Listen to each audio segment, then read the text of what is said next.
And how do you do, my fellow squishies?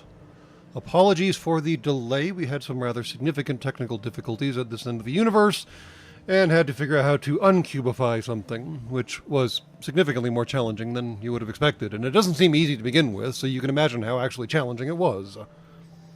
Anyways, like I said, I do apologize, and I do understand that this is not on its regular day, but these things happen.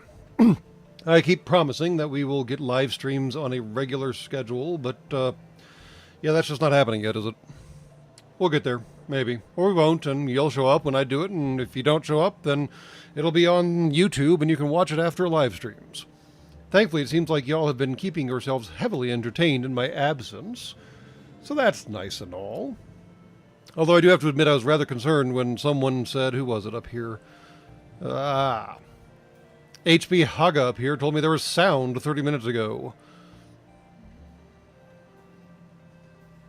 So, yeah, good on you for that one. But I believe I have invoked red-green on the channel on a repeated basis, perhaps. Maybe not a regular one, because after all, if a woman doesn't find you handsome, at least she can find you honorable. Or, wait, that's the Klingon version. And it's always better in the original Klingon, so maybe that is the better quote after all.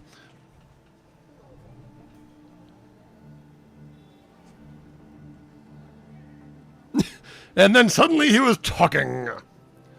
Yes, I suppose hearing me coming out of your computer randomly must be terribly concerning.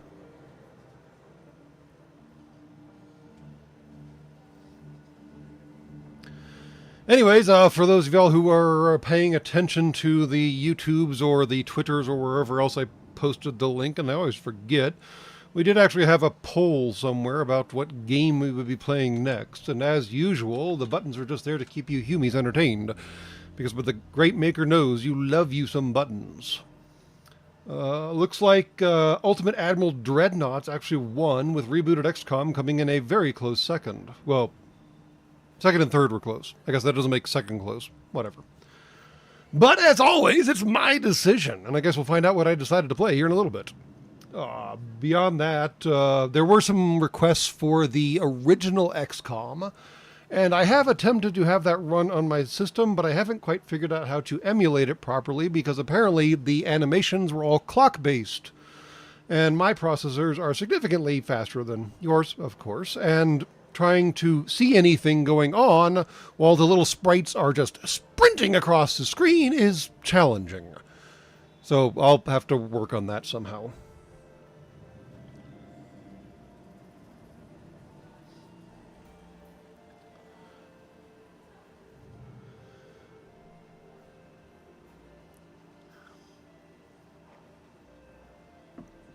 Anyways, yes, I think we can forego the usual 5-minute Ask Me Anything sequence, considering that most of y'all have been here talking amongst yourself for the past 30 minutes. And, sorry you can't stay, Argyle, but like I said, the stream will be available once YouTube finishes doing its processing. And I have no control over when they actually post. Apparently YouTube does a significant amount of stuff in the background after I finish the live stream. For example, getting all of your various chat messages timed properly or something? I don't know. It seems like recordings get processed way faster than live streams on YouTube, and I have frankly no idea why.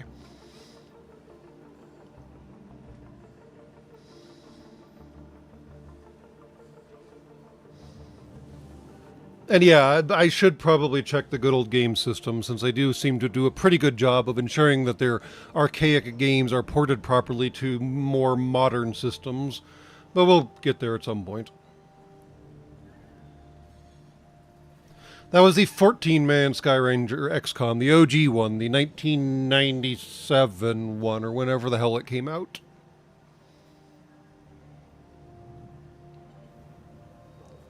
Open XCOM. I will have to look into that. Unaware of its existence. Alright. Without further ado, I suppose I should probably introduce this week's game. If I can remember what I'm doing. And there we go. We are in fact going back to the FTL universe, but this time we are trying the much recommended multiverse expansion. I have no idea what that means yet, but I guess we'll find out together. It certainly involves a different interface so far, since this is not typically the loading screen for FTL.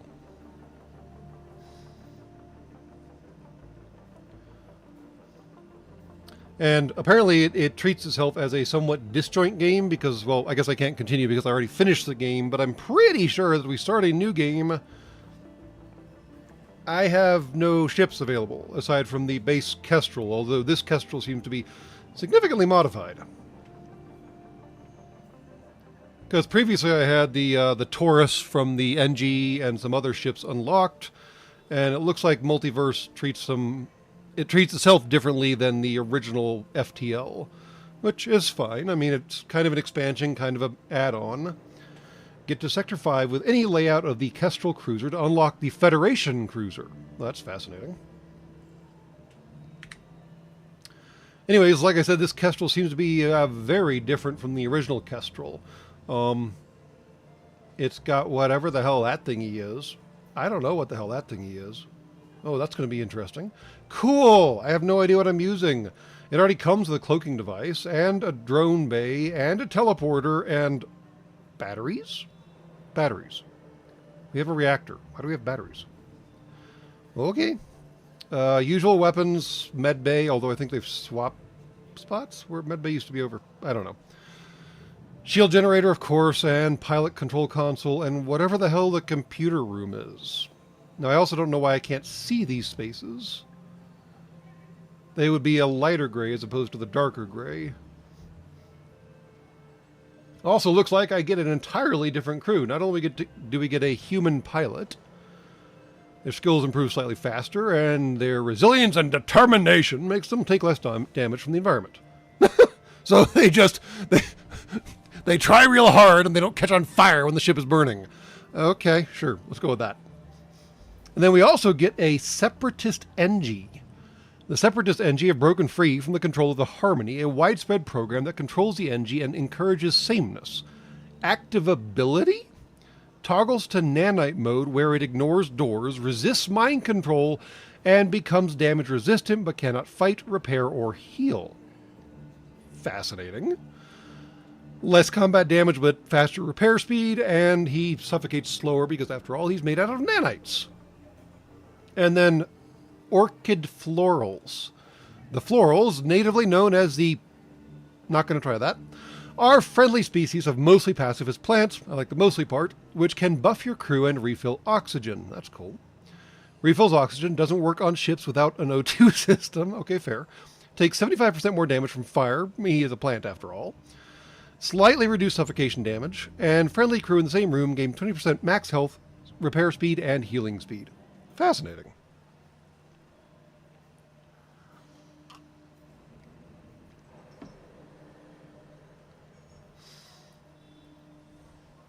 All right. Escape the Kestrel. Well, yeah, the name probably was deliberate on the designer's part. Plus, it's a pretty good name for a small ship, I suppose. A mind control system? Wait, drone control should be the little guy with the antenna, not the box, unless you mean taking over other drones, which is a fascinating option. All right. And yeah, the Separatists NG appear to be Borg drones that got loose. That's not concerning at all. Also, apparently we have an advanced navigator, which means I can't have long-range scanners. Okay. Reveals details about surrounding beacons and allows the ship to jump to any previously visited beacon. Oh, that's nice. Going back to any beacon, no matter the linkage. That's cool. All right. We come with a standard burst laser, although it's just a Mark I as opposed to a Mark II, and a pierce laser, Mark I. A unique assault laser that can pierce additional shield layers. Takes 2 power, fires 2 shots, and it pierces 1 shield. So I guess it's like a missile in laser form. Each laser shot will be blocked by a single shield bubble, regardless of the laser's damage. Okay, makes sense. Cool. I guess we'll do normal, and we have no seed to give it, so we'll just give this a shot.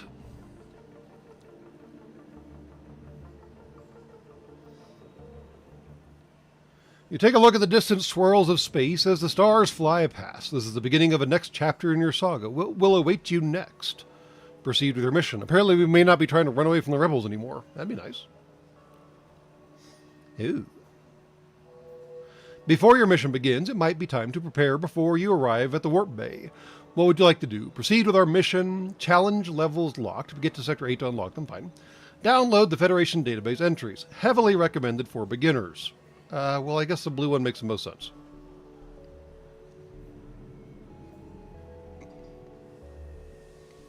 You've downloaded the database, which will grant you the opportunity to read about the various factions, individuals, or locations that we are probably not going to do right now. This provides no physical benefit, but will help guide you on your path to success in your journey. It will also provide detailed tutorials on new mechanics such as the Atlas or internal upgrades. Atlas? Atlas. Okie dokie. Federation database. Remind yourself about your mission. That might be good. You, Captain, are now a central part of the largest known conflict in not just the galaxy, but the multiverse itself. Oh, they pulled a Marvel. Fun. After the conclusion of the original Federation Civil War in Universe 0, so that must have been original FTL, I suppose, your home reality, the Galactic Federation defeated Admiral Vance and the Rebellion, securing their control over our galaxy. Their galaxy. Whatever. The Federation struggled with various other conflicts, most notably a Cold War between the dangerous Coalition Alliance, endorsed by the Slug Kleptocracy. The Slugs are kleptocrats? Okay, that's funny. The Mantis Hive, Rock Theocracy, and Irgan Republic. I don't know what an Irgan or an Irgan is. This conflict finally escalated into the invasion of Aquarian territory, resulting in heavy losses. After the Coalition's attack temporarily destabilized the Federations once again, Vance ran a covert operation from the Rebel stronghold to attempt to salvage the heavily protected ancient ruins that the Coalition had been seeking as well. Lots of factions. Good lord.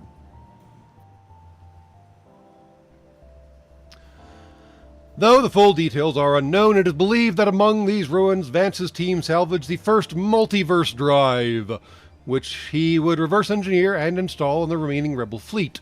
After a Federation raid on the Rebel stronghold, Vance and his men fled to Universe 1 and allied with the rebellion of that reality to overthrow the Federation. Universe 1 now acts as the center of the interdimensional rebellion's operations, while Universe 0 leads the counterattack. I do appreciate that they actually did the count or the counting, the numbering correctly. Computers, naturally, always start at 0. It has to do with how memory addresses are, well, addressed, and how you access the information that comes after them. So, credit to them for paying attention to that remarkably small detail.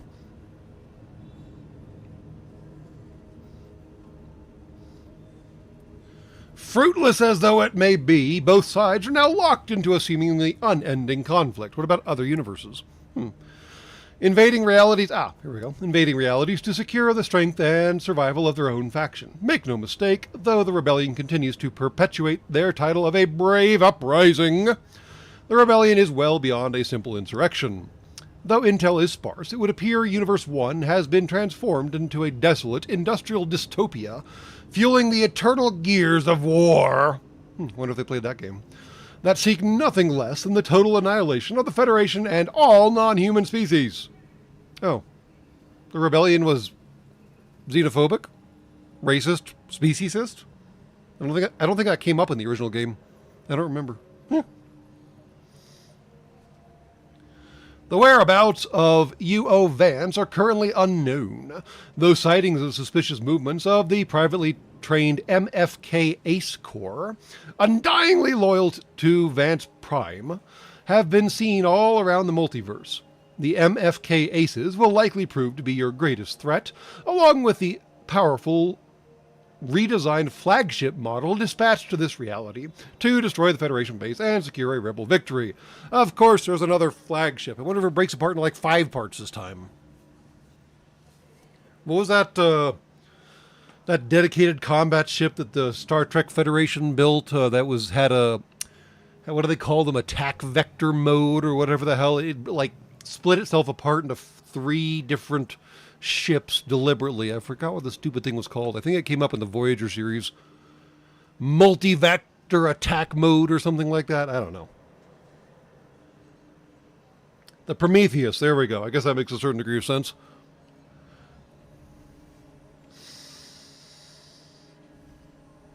Sounds like a lovely cluster Clusterfuck political scene, yes. And yes, we're still going. Apparently there's a lot of backstory. I like that FTL just kind of dropped you into it, and you were just running screaming from the rebels, and the multiverse is really taking their time explaining what's going on. All right. Okay, hey, we got an achievement out of it. This is where you get involved. As a renegade hired by the Federation, your goal is simple. Oh, we're not actually Federation anymore. That's fascinating. Destroy the flagship, and it's highly unlikely the rebellion will be willing to dedicate any further efforts in capturing this particular reality. It is far more practical for them to divert the remaining rebel forces to a different reality. Oh, so we got ours and screw everyone else? I see how it is. If you fail, it is certain the Federation of this reality will fall, and this will become just another piece of the rebels' arsenal of enslaved realities. That's all for now. Time to get on with the mission.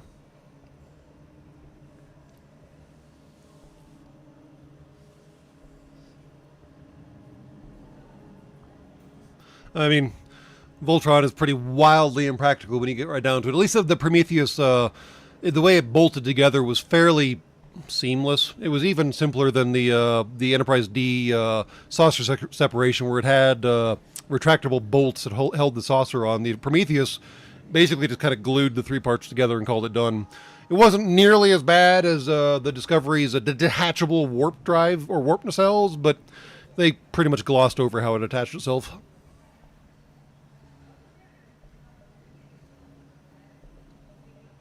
Sliders the video game, you are correct.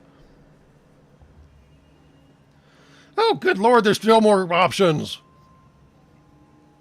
Before your mission begins, it might be time to... Wait, we did that. We already did that. Cool. Name, Federation Multiverse Drop Point. Type, friendly. Dominant faction, the United Federation of Planets, maybe? Maybe multiverses. Ha. Rebel threat level, medium, neutral fleet. They don't sound very neutral to me. You're about to arrive at the nearest Federation warp bay, a structure acting as a beacon for traveling between universes. Okay. Whew. Wow, you pop out in the bay. No margin for error there. You slowly exit hyperspeed, transitioning to a speed safe for landing, and steer closer to the hangar below. There, your ship is stocked up and prepped to head out into the foreign galaxy.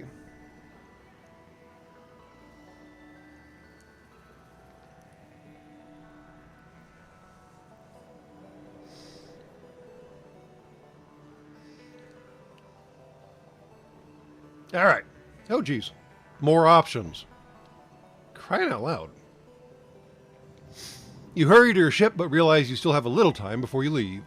You likely only have time to grab one last thing. We either grab an indeterminate weapon, we find another crew member named Liam, who in this case is a human, grab some extra resources, we have 12 fuel, 3 missiles, and 5 drones, or we're good to go with what we have and get a head start to the fleet. Which seemed like the wrong answer.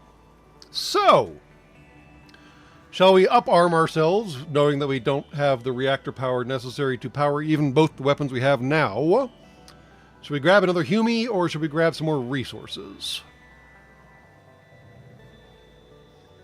And yeah, I mean, even beyond the warp nacelles just taking off by themselves if you happen to lose power, you have to be able to get the warp plasma from the warp drive itself to the nacelles for them to do the nacelle things. And are you telling me they just have like an open transporter beam between the main engineering and the warp nacelle? And I mean, nothing could go wrong in that case, right?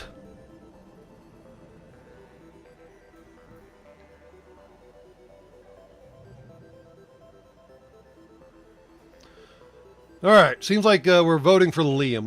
I tend to agree with you all on that one. Hello, Liam. Confident with your new crew, you prepare to continue on your mission. So we're supposed to press continue, I assume. Oh, for heaven's sake! Finally suited up and ready to go, you take a look at your beacon map. Looks like you still have a while until the fleet becomes an immediate threat. So you can spare some time to do something on the ship if you wish. Well, we need to tell Liam what he's doing, right? Learn about the storage menu? What? I guess we should actually learn about that. Oh boy. At various opportunities, you'll be given the option to check your storage and do various actions on board your ship. This can happen in situations such as visiting stores, revisiting an explored beacon, or choosing not to interact with an event. It may look overwhelming at first. Well, you're already dumping information on me, so why not? But eventually you'll become accustomed to the system. You know, warning people up front that the learning curve sucks is probably an indication that you may have set something up wrong. But that's just me. To learn about internal upgrades or the onboard lab, visit the database entries under their respective tabs.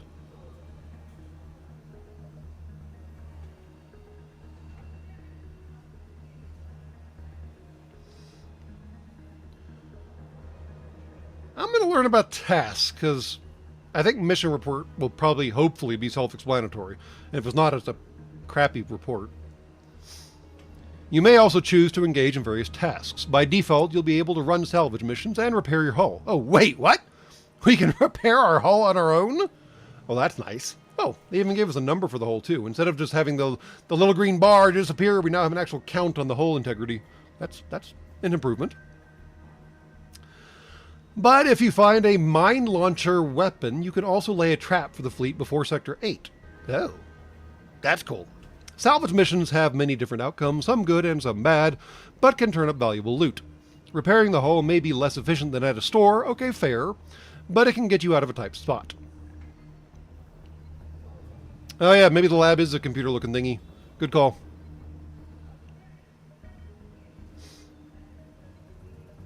Yeah, we might as well read this.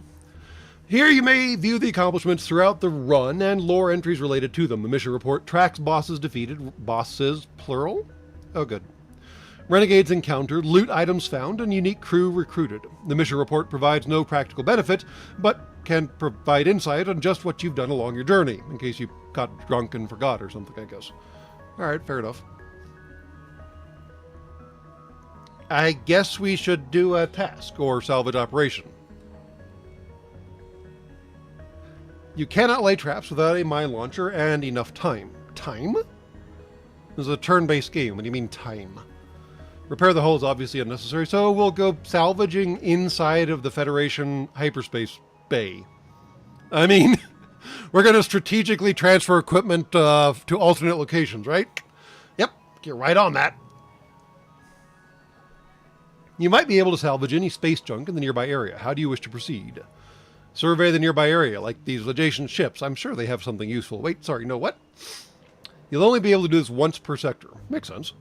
They're going to get really upset with me in a minute, so I guess I shouldn't do it too many times. Oddly enough, it appears a pair of boarding drones have been abandoned here in the abyss. You can break them down for parts easily, but if you scan them for the schematics, you might risk activating one. Break them down for parts, and we get one little thingy. We could do schematics, which I don't know what does yet, or the blue option, which is typically the correct answer, and the NG crew gets to disable the drones first.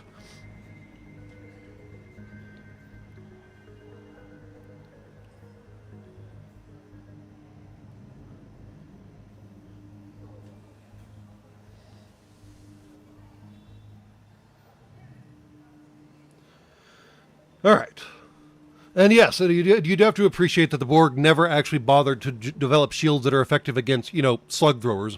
It's an interesting commonality or parallel between the Borg and the replicators from Stargate. I remember when O'Neill proposed the use of shotguns against the replicators, and the Asgardians looked at him like he was a fucking idiot. Which, let's be honest, he's not that far above one. He's just really skilled in very specific fields, and it turns out it worked just fine, as one would expect. Turns out that the little bonding things between the replicator bits don't react well to high-velocity impacts. Who knew?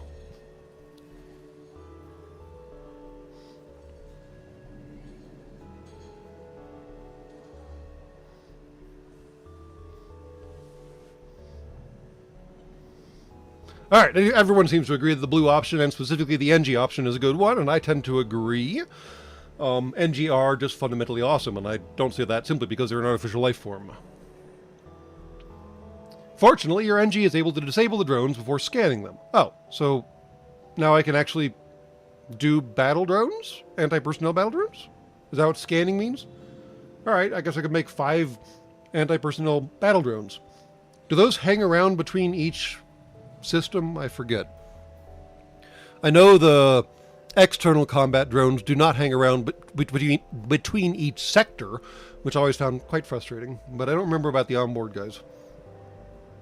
Okay! Now we are finally at our ship, and all that weird stuff went away. Those must be upgrades. Okie dokie. Well, our little plant dude is learning how to be an engineer. I guess that makes sense.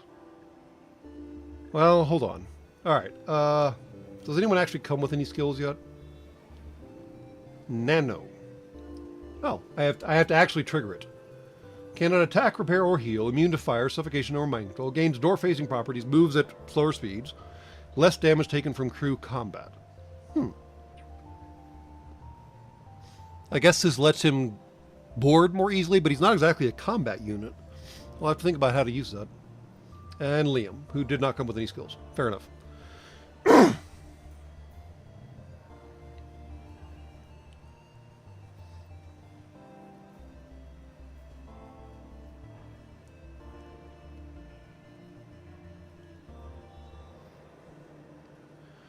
I mean, yeah, I could put Liam in the shield, but I think if I remember what the various upgrades provide, he'd actually be better in the engine bay, because that will improve our dodge ability, if I remember right.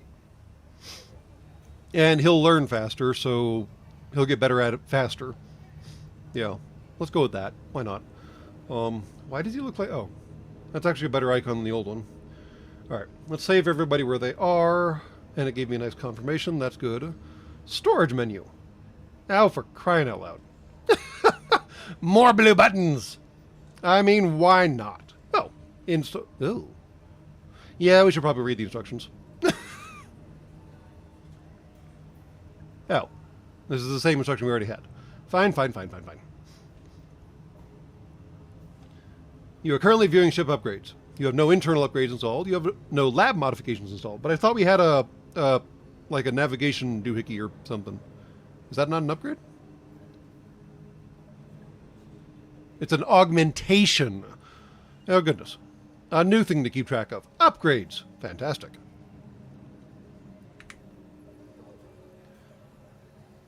Internal upgrade. Ooh. Whoa. Lots of upgrades. What system do you want to upgrade? Viewing an upgrade will tell you its details before you buy it. Caution, limited reactor bars hinders the reactor requirements of upgrades. Okay. Internal upgrades carry many different passive functions similar to augments, but can be installed at any storage check and do not fill augment slots. Makes sense. Internal augments do not always cost just scrap. As you purchase more systems or fill other requirements, more options will appear. Some internal upgrades may be mutually exclusive with other upgrades. I hope that's clear. You can select an internal augment to preview a description of its function before purchasing it. Makes sense. External variants. While somewhat rare outside of starting configurations for certain ships, you may sometimes find these special augments marked with an X. These augments will provide their function normally as an augment, but can be converted to the internal version for a fee under the purchase menu. Or for free, sorry. External augments do not count towards mutually exclusive upgrades or upgrade limits. However, once you exchange them for their internal version, they will, so be careful. Converting an external augment into internal cannot be undone. Someone really overthought all the various options they wanted to install in this game. My, the great maker. Wow. Arms and modular. Under the internal upgrade menu, you can also install and uninstall arms. Arms? Like more than just repair arms. Each arm has a different effect, but you can only have one at a time. Uninstalling arms gives back half the price to install it. Similar to external augments, you can find modular arms marked by an M on rare occasions. Modular arms do not count towards an arm limit, but they do take an augment slot. However, modular arms cannot be internalized. By the great maker!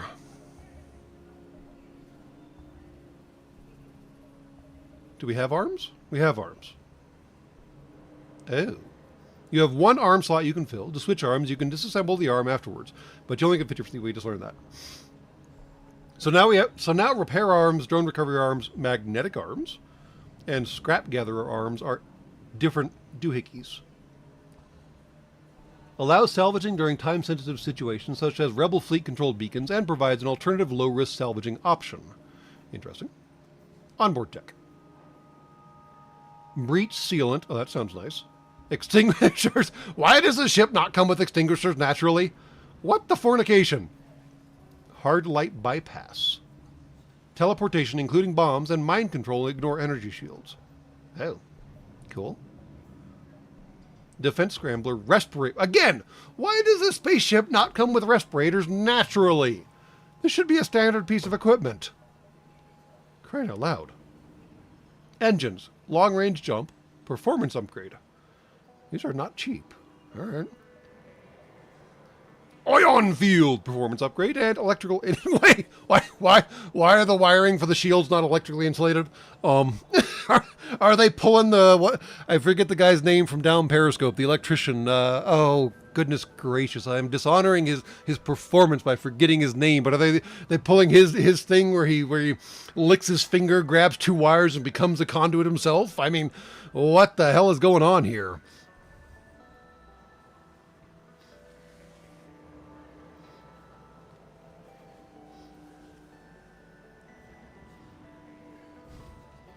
And Zobble Wobble, this is an expansion to FTL called Multiverse. So we'll be exploring it as we go. I've naturally played 5TL before, but not Multiverse. Nitro! Yes, Nitro. Best character on the movie. Only because of how accurate it is. Oh, by the great maker. All right. Explosive Replicator. 50% chance to ignore the ammo cost when shooting a missile-consuming weapon. Oh, that's nice. Cool. Medbay. Medbot dispersal. Oh, so the NG upgrade becomes just a generic upgrade. That's cool. Safety blankets. Again! Why does the ship not have these? Hey, really.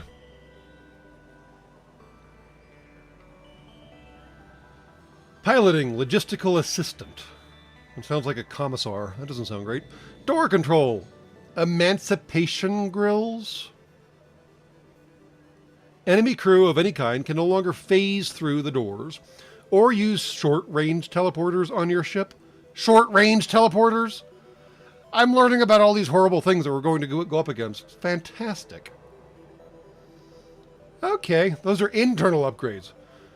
What about... Those are all upgrades. Okay, cool. Mission report. Okay. Onboard lab. The onboard lab can be used to install upgrades for your crew. You can install the lab for free with a level 2 medbay, otherwise you must use additional resources. Makes sense, I guess. The onboard lab, once installed, allows you to install modifications for species and specific crew types. Right. You must have at least one crew of that species to be able to install modifications for it, which I guess makes sense. Unless specified otherwise, all modifications apply retroactively and to crew gained after the modification was installed. Lab modifications come in two forms, primary and secondary. We're probably not going to worry about that for the time being. Because mostly I'm tired of reading, and I'm sure y'all are tired of listening to me. Where's the actual game in this thing? Hey, yeah, really. Alright. Yes, the ship was clearly built by the lowest bidder, given that it doesn't even come with fire extinguishers. I mean, admittedly, fire extinguishers on a vacuum ship are a complicated topic, because, I mean, increasing the CO2 in your environment is not always something you necessarily want to do, because you can't exactly open the door and let the atmosphere out. Well, I mean, technically you can open the door and let the atmosphere out, but then you have to figure out a way to get more back. And technically, letting the atmosphere out is typically the faster way of, putting out the fire. But nominally, naturally, optimally, you should store the atmosphere as opposed to simply just, dumping it. The ship is still is being built as you're trying to commandeer. I think they technically, or actually, I think the ship came with me. So I have no idea. Apparently, I built it mid-flight.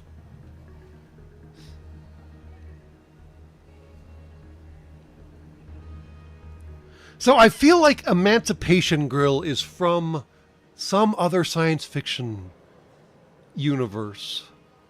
And it had to do with, it was basically like a lethal containment system, and emancipation was, of course, a euphemism for it will kill the ever-loving shit out of you. And I forget where it's from. Ah, yes, Portal. Thank you. And yes, the poor companion cube.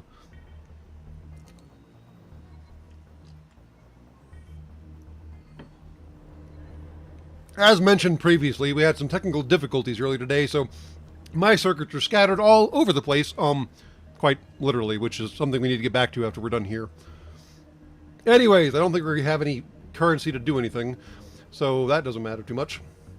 I do like the new color scheme on this thing, by the way, as opposed to the tans and reds I think it had previously. The kind of dark gray and the blue is a nice change. What does that do? Toggle your equipment? What toggle equipment do you wish to change? Caution. Toggling equipment while full on cargo will destroy cargo? Toggle automation for crew drones. Set the state of the drone. Anti-person? Is there another option? Boarding? You can send combat drones to do boarding now. Well, that's fun. Ooh. I don't know what automation means. We're going to leave this off.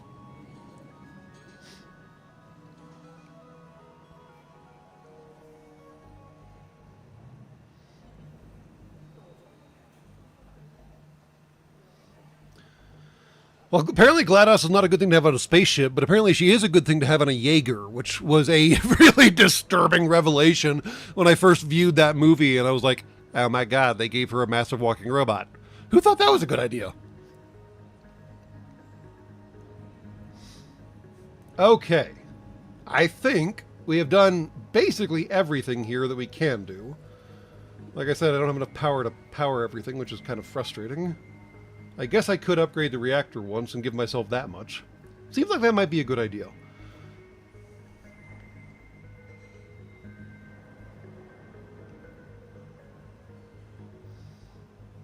Well, apparently, Internet Gravedigger, we multiverse jumped into the space station. So just doing an in-universe FTL jump out of the space station doesn't seem that horrible in comparison. I don't know who came up with that plan, but here it is. Do I need two guys in shield? Do I have two guys in shield? I think I only have the one guy in the shields. Right there. See? Thomas. And we got Vivamord in weapons and Liam in engines, which, after all, everyone said he was an O'Brien. Actually, let's go ahead and make that happen. How do I do that? How do I do that? You. How do I change your name? How do I change his name? We did this once before. Buttons. Must be in here. Aha! Liam. There we go. Oh, well, apparently he's just a Brian now. Alright, well, it's done. So, he's a Brian now.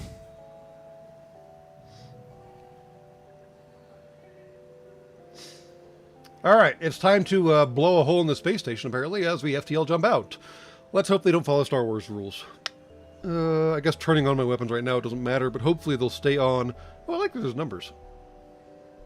I mean, the bar kind of gives you all the information you really need, but I do love actual digital readouts. It'd be kind of cool if they had like a dial instead of a bar, but now we're getting into really weird esoteric stylistic choices. Alright, fine. Magnifying lens. Toggle advanced information when hovering over things. We probably want that on. Okay. And just for the sake of... Oh, it vents immediately now! Oh, by the great maker, what an improvement! It used to be that when you pop these doors open, it took a long time for the space to empty out.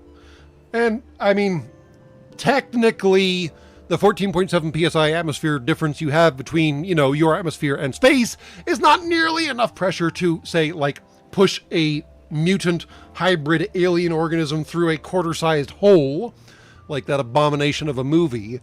But when you open a massive door, the air's going to dump out pretty quick.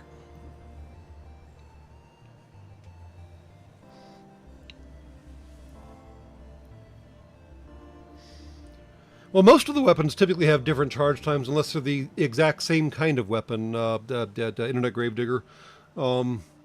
These are pretty close together, but what's interesting is they're both burst weapons, I think. Yeah, 2 shots and 2 shots. So this one's just a little slower charging because it has to wrap itself in a shield penetrating system.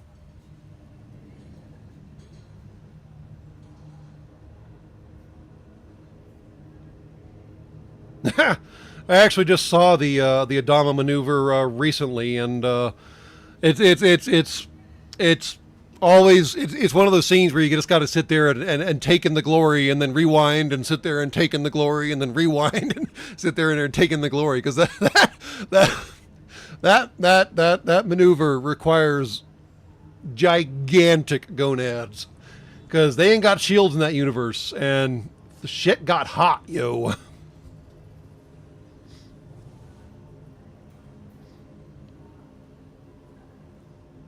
The lower... Oh, yeah, that one doesn't need to have atmosphere in it either, does it? Fair enough, yeah. Although, well, hopefully Liam O'Brien... Oh, he's Liam O'Brien. O'Brien back here is smart enough to go the pressurized way as opposed to the unpressurized way if we have to send him somewhere. And if he's not, I suppose we should fix that. Also, these are new. There are more airlocks on the neck of the Kestrel. How interesting.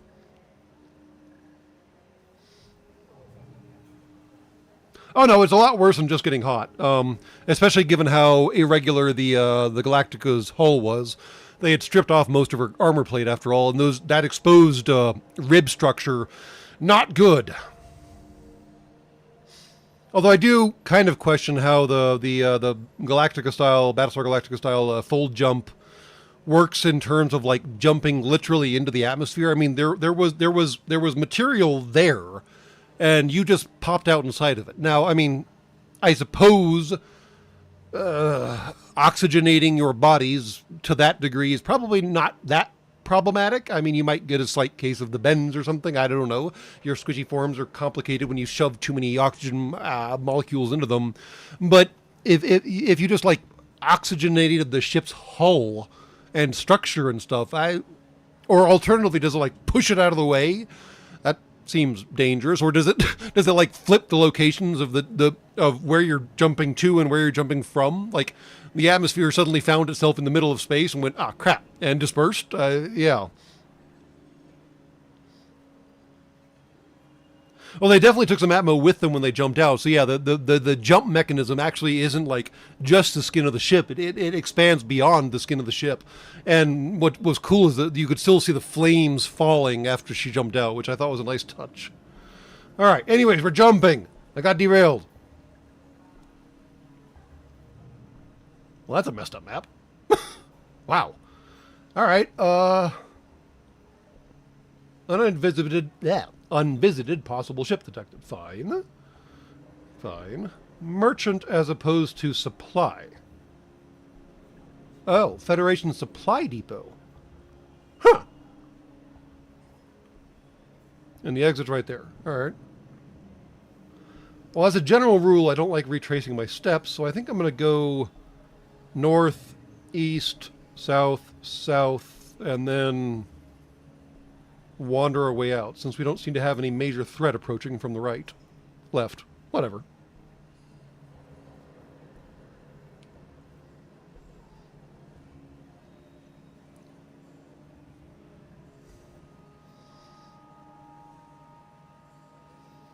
Yeah, it's quite a complicated map, because they really overdid it on the interconnectivity of it.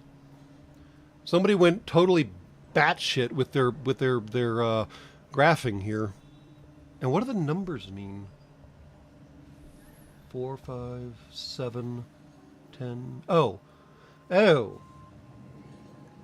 Oh, maybe that's what turn the rebels get to that ring?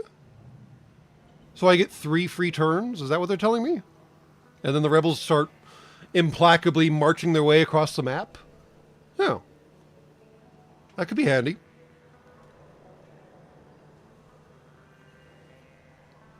All right, so we're going to proceed with my plan, because if I go 1, 2, 3, they'll just show up. 4, 5, 6, and then we've got all the time in the world, basically. 7, 8. As long as we don't spend more than apparently 12 turns in this multiverse drop point, we're good to go. I don't think FTL normally does that, Rob Adler. Well, no, Stefan, so this is just Sector 1. We have to get to Sector 5 to unlock something for the Kestrel, and 8 to unlock something even more, and I think it's like 10 sectors long, or maybe even more than that. So the game actually goes on for quite a while. We'll probably do our standard thing of a single sector per live stream, though. Although apparently it's taking us 45 minutes to just get here. So that's a hell of a thing. All right. Let's go see what's going on, yo. It appears this beacon is home to a Federation outpost, or at least it was, until a band of pirates came by and ravaged the place. There might be some supplies left behind if you can clear out the attackers. You mean the pirate scum? Yeah, we'll work on that. Attack the pirates! I mean, it's not like there's any option here. Oh, yeah, if they jump into a random spot on the map, then we are pretty much thoroughly hosed. For most of FTL, or at least the original FTL, the enemy always approaches from the left. The exit is typically always on the right, although not necessarily like the last system on the right. And you basically run away from them. Y'all know what we do. Those supplies belong to the Federation, not these damn pirates. Correct! You prepare for combat. Oh, jeez! You get ready for combat. What do you want to do? I guess we can do a checkup and see what that does? I don't know. As the enemy ship approaches, you look to see what you can do. Make last-minute repairs, which you don't need. Craft a last-minute missile? We can make missiles, yo! And we can make drones! Holy hell! What the... Wow. Do something else instead? Do nothing. Alright.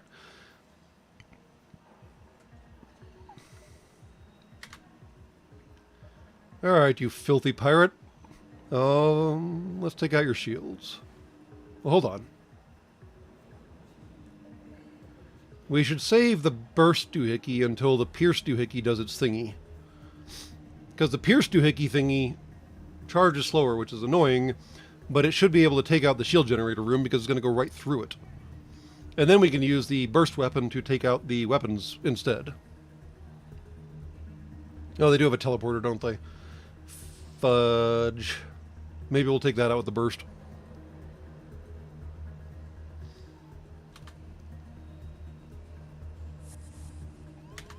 Well, they're already on board. You jerks. Alright, let's just vent him.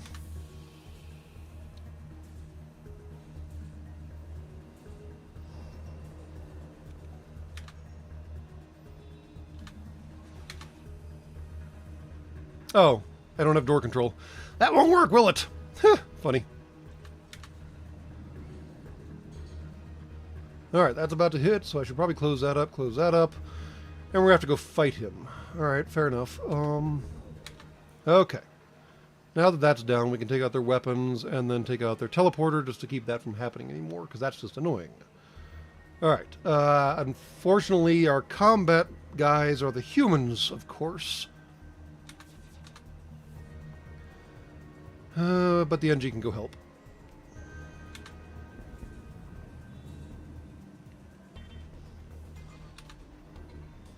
Alright, their weapons are down, their shields are down, their teleporter's about to be down. Might as well take out their bridge, because they're not going to be around for a whole lot longer. Nope, their shields are coming back up. Let's make sure that doesn't happen.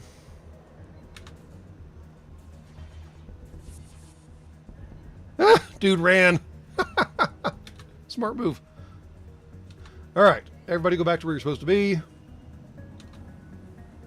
And no, the human's not smart enough to go the way that doesn't vent. Alright, we gotta close that off then. You idiot. Why aren't they... Oh, because I forgot to turn on auto-fire. Well, I'm an idiot. But it still worked out okay in the end. Fair enough.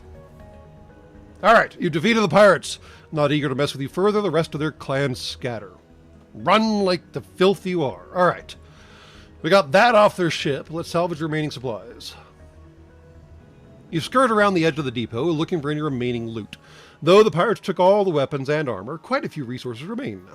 More fuel, more missiles, and more spare parts. Nice. Okay. I think we need to fix the med bay. How do I have this selected? Stop that. Alright, and you dude, go fix med bay. Oh, I don't have to fix med bay? I thought I took damage. Alright, well, are you healthy? You're healthy. Alright. You need to go get patched up because you decided to take a traipse through a friggin' vacuum because you're a moron. I expected more out of you, O'Brien. Come on.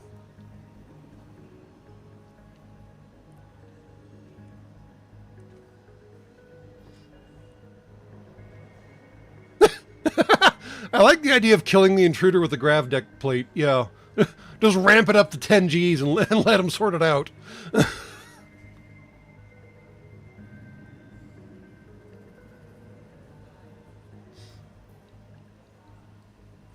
I assumed a human in a video game would... Well, actually, I should have assumed that a human in a video game would act like a human and walk through the frickin' void to get where he needed to go.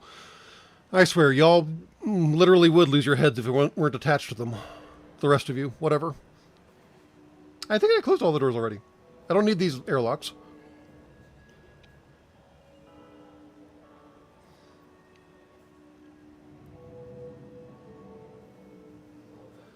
Maybe vent all the rooms without crew after... see, the problem is I could vent all the crew, but I don't have door control yet. And I don't think I can afford it yet. 40, no, yeah.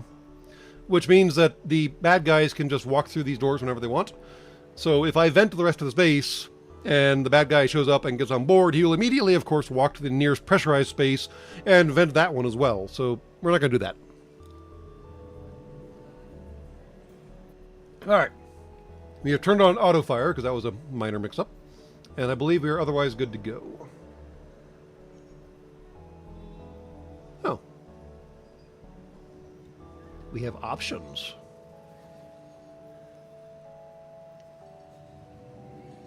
New music will be unlocked to play. Alright. I mean, we got to do it. I mean, Serenity's a good tempting option right there, but really, I mean... You just got to go with space ass.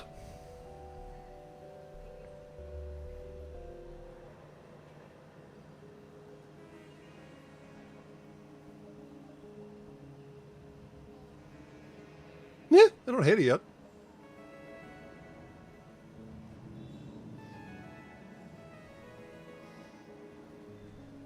Can you all actually hear the music, by the way? Have I actually configured everything properly in this game? Because I never know. It's always interesting how this might work for y'all.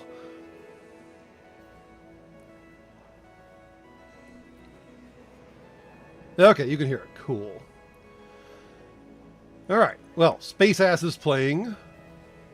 They're counting down the arrival of the Rebel fleet. Cool. Oh, the numbers actually update to let you... Okay, I guess that makes a certain degree of sense.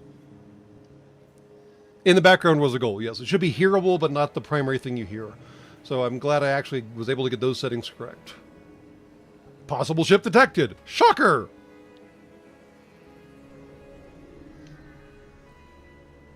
I like the background.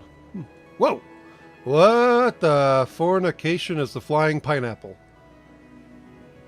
Class Gathering Bombard. I don't like that name.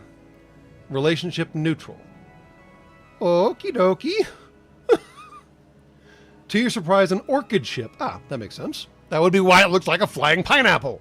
Who lives in a pineapple in space? The Orchids. That doesn't work so well, does it? He's waiting for you here. Sure, they're a loyal part of the Federation, but the Florals typically prefer to keep to their own turf. What's this about? Wait for them to hail, attack preemptively, or ignore the Orchids and fly away.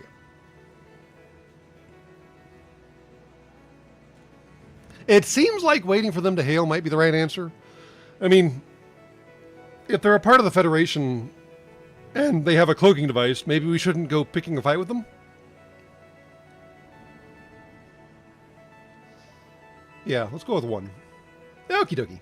An orchid appears on screen, gesturing with their hands in native orchid sign language, which your translator converts into actual audio. They have hands, and they use sign... so many questions. Hello, you must be Professor Orwell. Interesting use of names. We have reviewed the files you gave us, and we are most excited to share our scientific findings with the board. We have left a few annotated questions for your review, and will send them over along with payment shortly. Oh no. Should we lie to them or should we not? Alright, these choices are already much more interesting than the old FTL, I have to admit.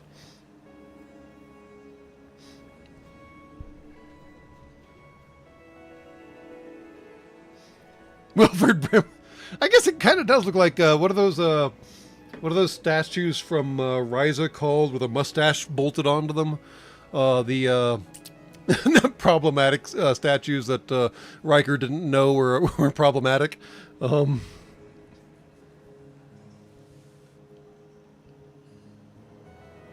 Horgana, yes, the Horgana statues. Well, apparently everyone seems to want to... Well, we got 1 vote for the funny option, but we got more votes for the truth option. So I guess that makes a certain degree of sense. I'm kind of curious what the funny option would do, but probably not enough to risk it. Oh, right. Yeah. It's been a long time since I viewed Next Generation. I should probably do that after I finish up Battlestar Galactica. Yeah. I guess we should be honest, after all. Play it straight, right?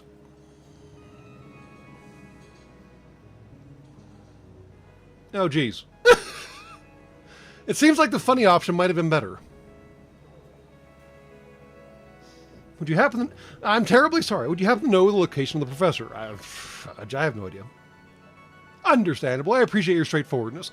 Good day. The Orchid ship jumps away, but not before leaving you with a few fuel cells as a customary gift. That's a fun species. Yeah, I'm digging the space-ass music. It's got a good vibe to it.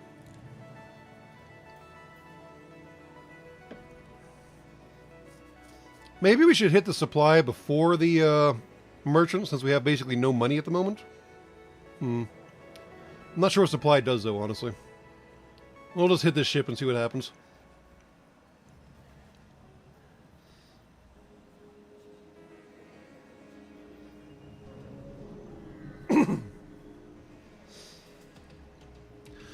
A rebel ship hails you. Federation scum, we have waited a long time for this.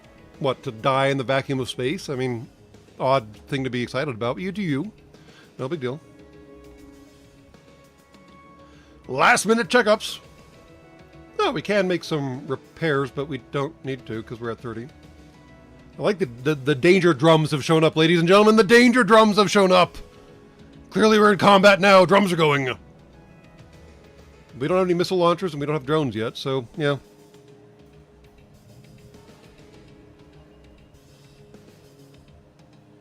It is a Dreamcast controller, isn't it? Good call.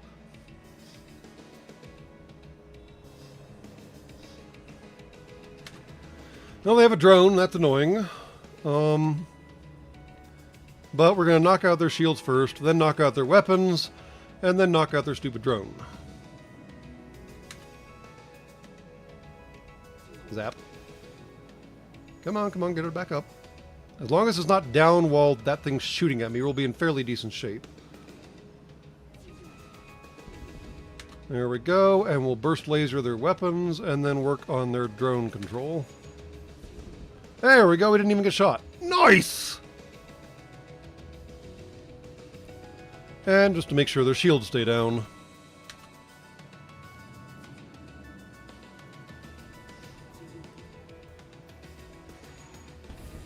Boom, boom. Alright, Command doesn't have to know we encountered you here. Just let us go and we'll give you what we have. Well, it seems like I can kill you and take what you have, and then Command definitely doesn't know. Yeah, why would that be a tempting offer to me? Ignore their please. Please, please.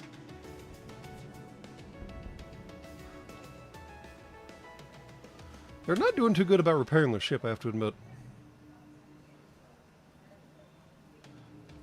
Just to make sure you can't get away, we'll take care of your engine, although the next shot should actually kill them.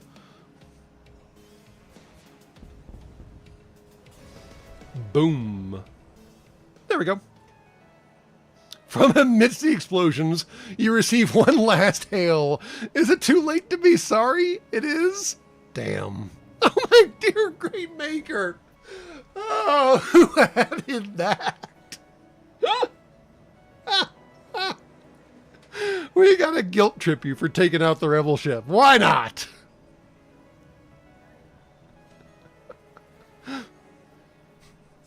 That's just horrible. Wow. All right. Anyways, we got a missile, a drone, and some scrap that we can use at the vendor here in just a minute. My goodness. All right. That's some funny shit right there. Okie dokie. Rebels are showing up, yo.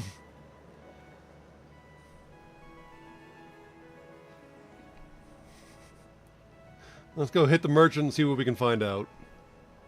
Yeah. The risk they took was calculated, but boy, are they bad at math. I just can't get over it. Oh my god. Stranger, stranger, good to see you. Have some scrap on the house. Now that's out of the way, care for a trade? Oh, he gave me scrap. Why did the merchant give me scrap? Holy hell! Dude's got 1, 2, 3, 4, 5, 6, 7 shield layers. Fucketh not with the merchant. Oh my, wow. And he's got all these things. I don't even know what these things are. Slug repair gel. Breaches on this enemy will automatically be repaired even in the absence of crew. Also provides 35% crew combat resistance and 50% hazard resistance to crew in empty rooms. Energy shield.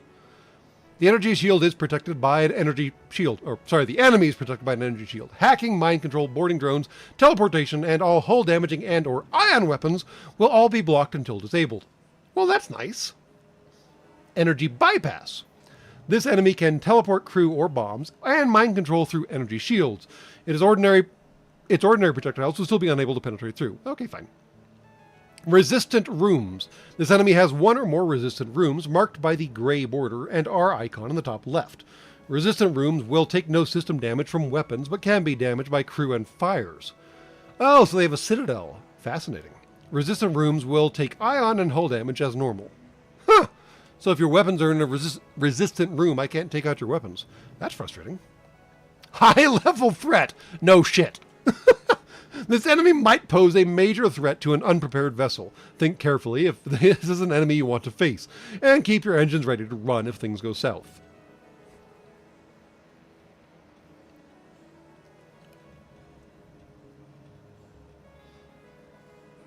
That's 6 weapons? How many weapons do you have? I don't know. 1, 2, 3, 4, 5. Yep, that is 6 whole weapons. I can't even get 7 shield bubbles.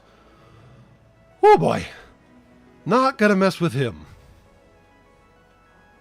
And that's a question for the ages, Stefan.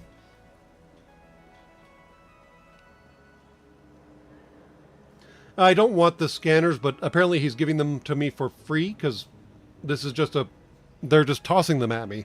I don't know why. Very odd.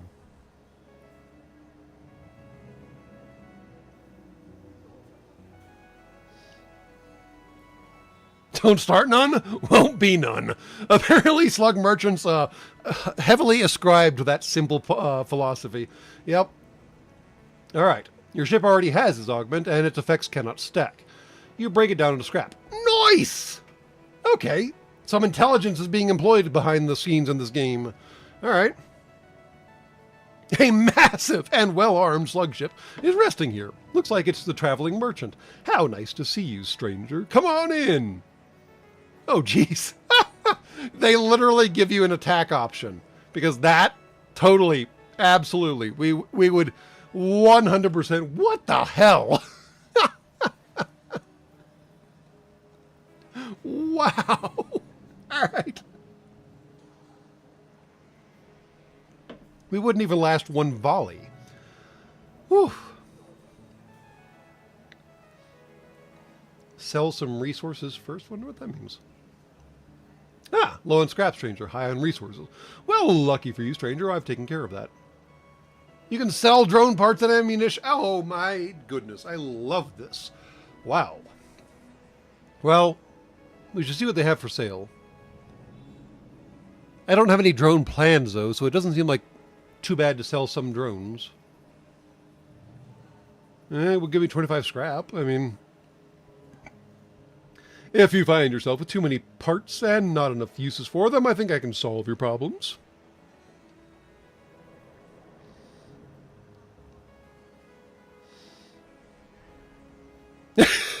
Well, when your government is called a kleptocracy, I guess the vendors have to take some precautions. I mean, that makes a certain degree of sense. If they're all just stealing from each other, yeah, you'd kind of want to heavily armor yourself.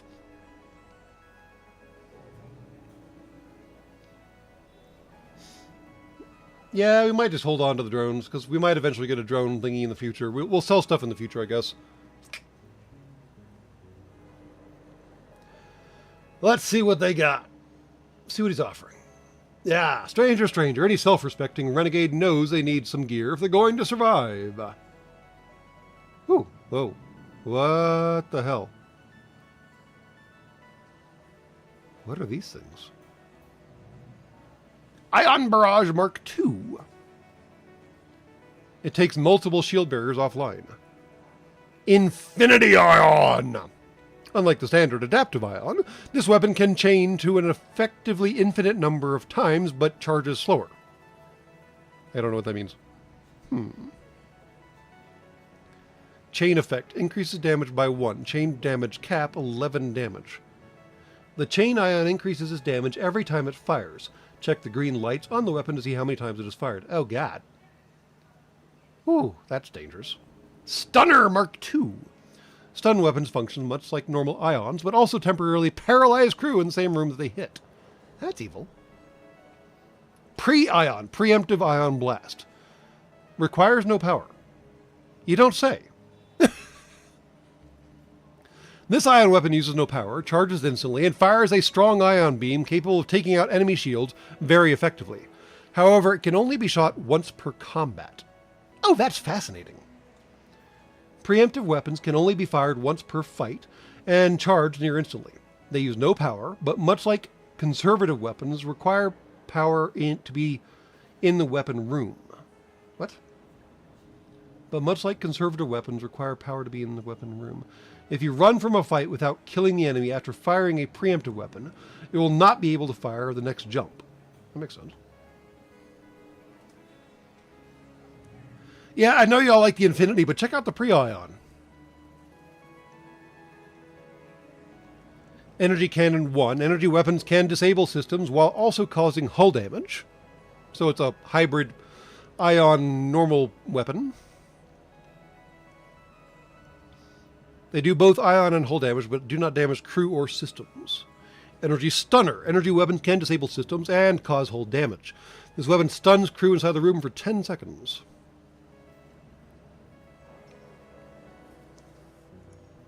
It's a one-shot per fight weapon. And 6 ion damage is enough to take down some pretty chonky shields. The problem with the Infinity Ion is it takes all of our required power. I only have 3 weapons energy slots at the moment, so we would just be shooting ions. Which, yeah, I mean, eventually builds up to a pretty decent weapon damage impact, but the 14.5 second recharge time is slower than everything else I have, so not sure about that one. We can sell our battle drone. I don't think we're going to use him, actually. Because we don't have a drone system. And yeah,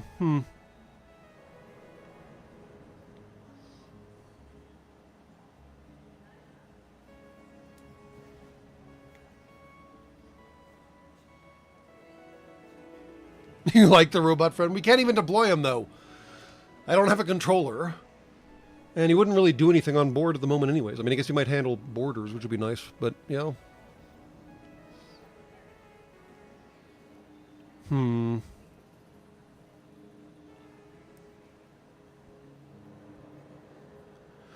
appreciate the offer, Angry Man. I will look up Good Old Games and Steam and see if one of them works better than the other, since it is such an archaic game on your planet.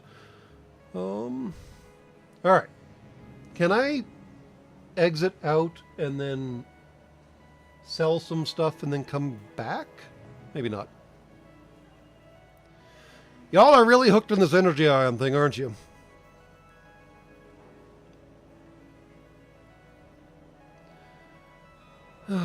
We got energy ion, infinity ion and the energy stunner.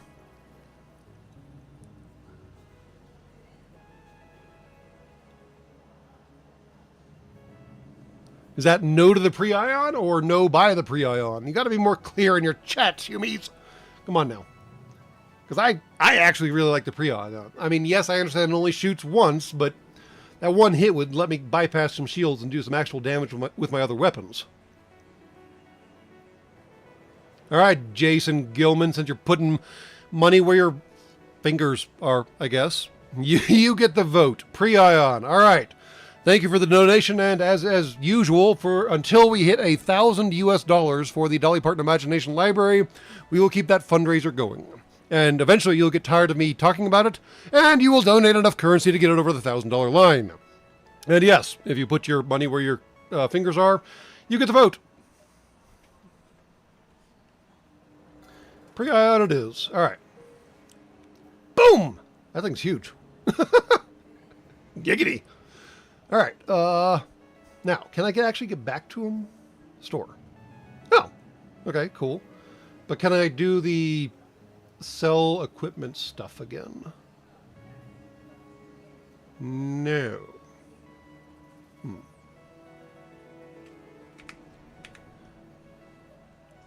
I can't. All right.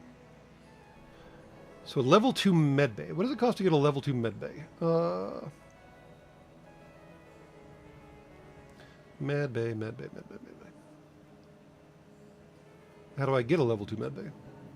That's weird. Okay, never mind. We'll figure that out later. Never mind, literally.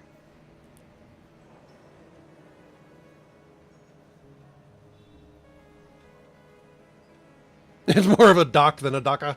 I mean, well, I will see how many times it shoots when we actually get to use it, because I am sure it will be very entertaining.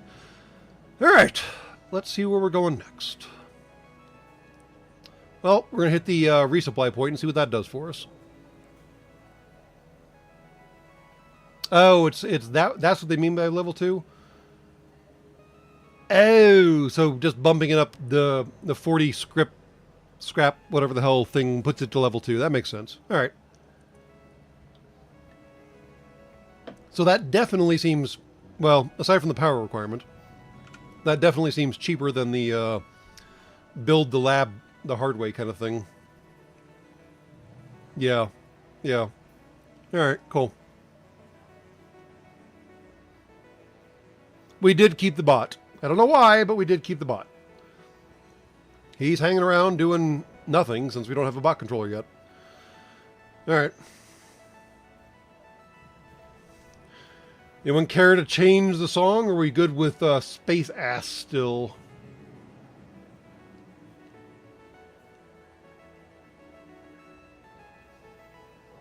I like Hacking Malfunction. That's a good name, too. And are they talking about the candy bar here since it's one word? I thought you referred to your galaxy in 2 words. I don't know if you can name the bots. I can't deploy them, so it doesn't really matter. All right. Moving on to the supply station. Although we can jump anywhere we have been before, which I love. There's a store in distress. How'd I miss that?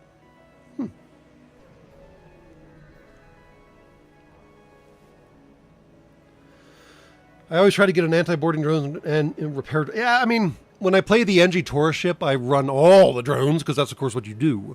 But, I'm of mixed minds about drones.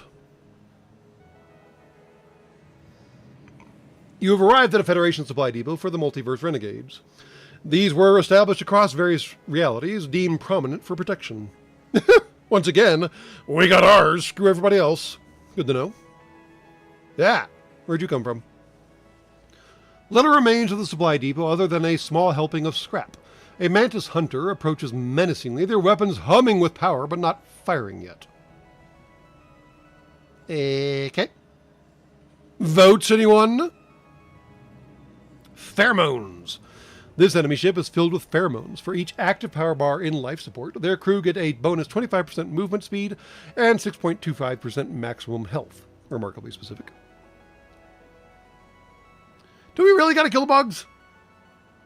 I mean, I guess it is a chance to see what the pre-ion does, isn't it? I mean, or is this it's not Midnight on the Firing Line, it's the problem in Babylon 5, where the Minbari approached with their weapons port open, and King Arthur misunderstood the situation and took a shot, and thereby nearly doomed his species to extinction.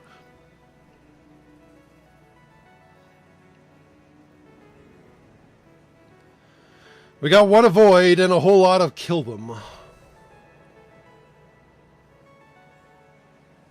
Amusingly, FTL did not win. I just made an executive decision, Captain No Name. Alright, let's see what they got. Feel bad kind of starting the combat myself, but that's the way it goes. You prepare for battle. Well, we don't need to do any last minute stuff, because I don't think we have anything to do any last minute stuff with. Alright. Hello, Pre-Ion. Well, I guess a natural thing to hit would be their shields, although I don't think this will go through. It'll just disable their shields. So we'll aim for the teleporter, even though it won't actually matter. The Piercy Doohickey can take out their shields, and then the Bursty Doohickey can take out their teleporter for real. Why is it? That's weird. Bloop! It just does... That was highly unsatisfying. One single quick zap. What? I expected better effects. Come on. Alright, we got a rando on board. Humie, go help the... Oh, that's the flower. Or no. You're supposed to go here and take out the guy destroying our sensors. It just went... Bzz, and that was it. Now, admittedly, it did knock those shields on their ass. So, win there, but... Not even a really good DAC. It was just... They're supposed to be an earth-shattering kaboom. I mean, seriously, they talk this weapon up and it's just a little narrow beam of blue zappery. Doesn't even last very long. Come on, guys. Alright, Rando Mantis in the center bay. We will attempt to deal with him while we deal with the rest of his ship. And actually, come to think of it, I don't want to take out his teleporter because then he can't actually get back. And then he's stuck on my ship, and then we have to kill him. So, yeah. We may have to end up killing him anyways, so we'll see. Oh, it's disabled. Well, no, it's on recharge, right? Okay. We gotta go send some help, because I don't think old O'Brien here is going to be able to take this guy by himself. Definitely cannot. Alright, head to the medbay.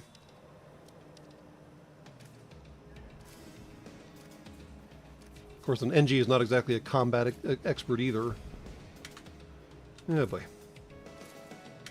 Okay, bail. O'Brien, you're back on it.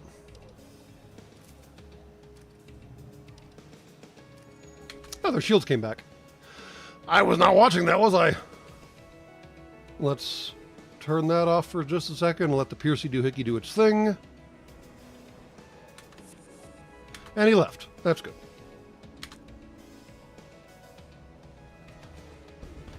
Man, I love that piercing burst laser. That's awesome. You know that without ever knowing their names, you have just avenged hundreds of innocent people by destroying this ship. Did I? Really? I'm not sure why, but okay. I like how they, like, pump you up on some kills and they make you feel bad on other kills. That's kind of random. Alright. Engineers all patched up. Or NG's all patched up. Sensors are patched up. Humie's gonna go get patched up. You go back to your spot. O'Brien's getting healed up. Cool. Everybody go home. It was like the The noisy cricket or whatever the hell. One shot! Better make it good.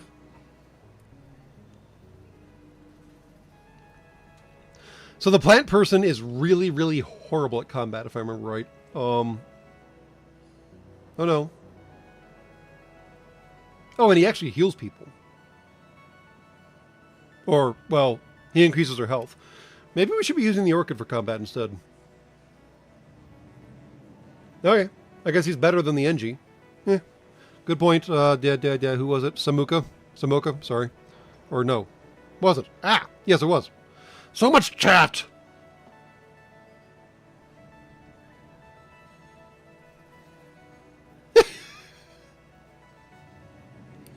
Just don't use Orchid for fire control. True.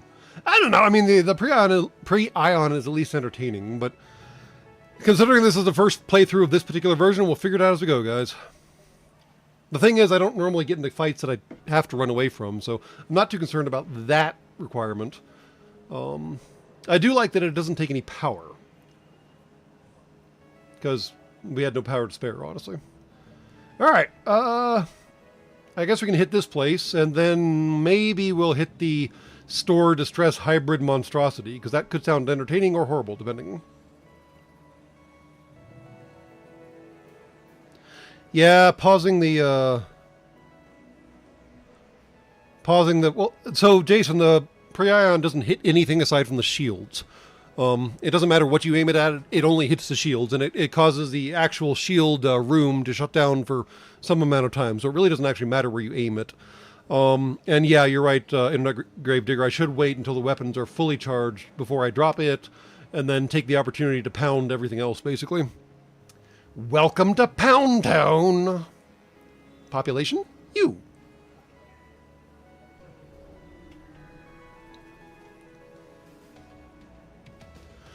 Ah, speaking of, your arrival coincides almost exactly with that of a rebel ship. It's hard to know who is more surprised, but there's no option but to fight! Alrighty then. Do we want to do anything? Yeah, no, I'm good, thanks. They have drones! You dorks. Okie dokie. We're gonna let everything charge up. Which really seems like a bad tactic, but we're going to go with it anyways. Oh boy. Pucker factor high. Alright. Charged. Pre-ion. Away! Burst. Standing by to take out the weapons. Bam. Okay. And now that the Pierce is charged, we can take out that fresh... Well, actually, we're going to take out their shields first. Bam, bam, bam, bam. No shield for you! And now we can work on everything else in their ship. Like the drone controls, so I stop getting harassed by this stupid little thing flying around my ship.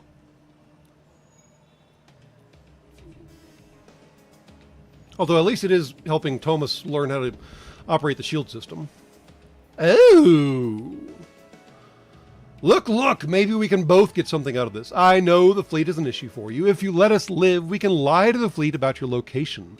They'll never know until it's too late. Accept their surrender delays the fleet 2 jumps. Refuse to spare them.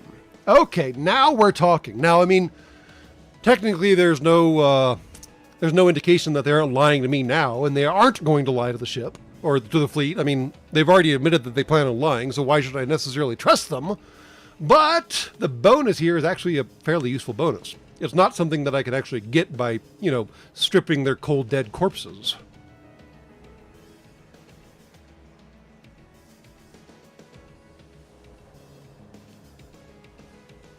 Yeah, delaying the fleet sounds really good.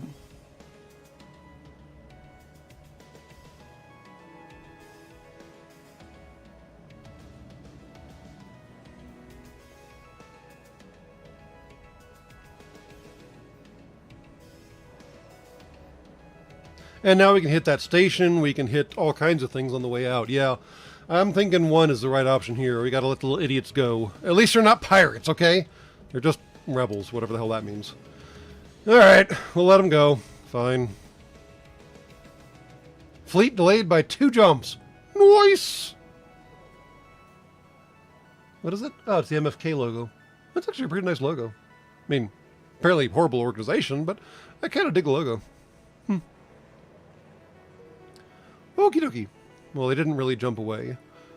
MV Wayfinder. Does that work for that cheap retail store that you have on your planet? The warehouse liquidation store or whatever the hell it's called? And anyways. Yeah, it's the for now that's true, because I'm sure they're going to track us down at some point and try to kill us again. Alright, they chilled. In fact, we lost our counters even. Interesting.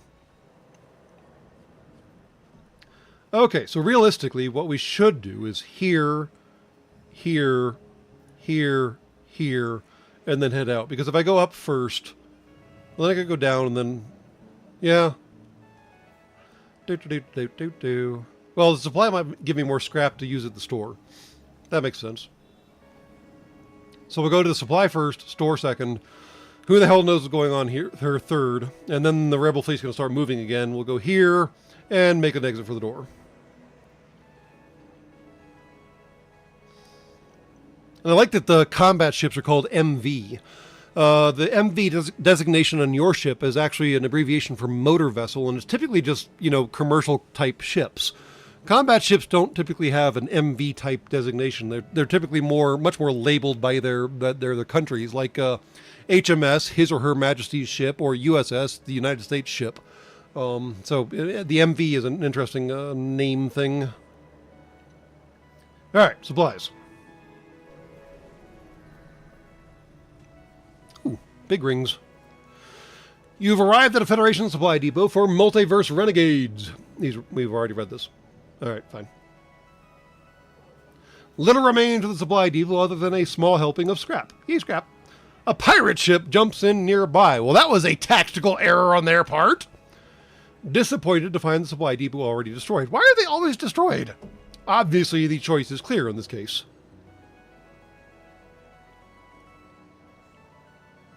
It could be multiverse ship, yeah. Yeah, I could buy that. Yeah. Since this is a multiverse game, after all.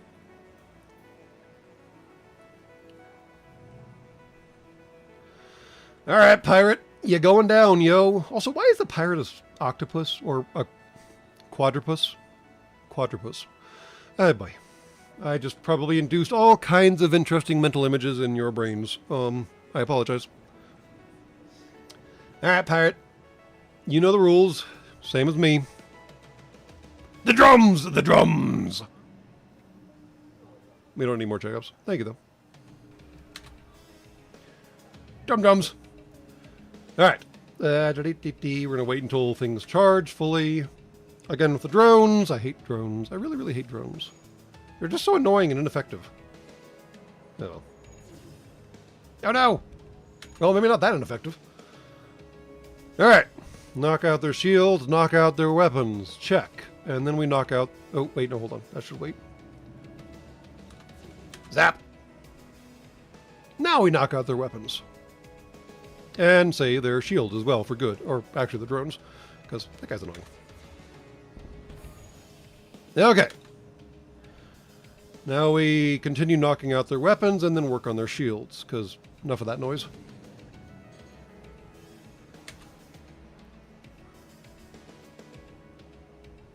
I like that it charges up again. Like, dude, you already shot your wad. I mean... The ship repeatedly hails you! It looks that they want to surrender! I'm sorry, guys. You knew the rules. You picked the fight. Here we go. Come on, charge up, So slow. There we go. Boom. 1 missile, 1 drone, and 15 scrap. Nice. All right. Let me check up on things. There was a wasp at the depot. I suppose that excuses it. I mean, I could buy that or a spider, I suppose.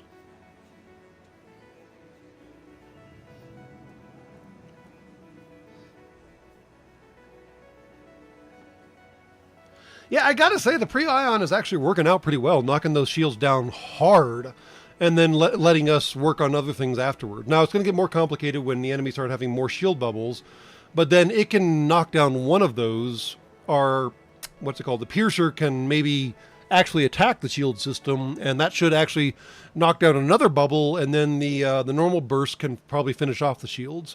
So, interesting weapon. I don't hate it. I really like that it takes no energy.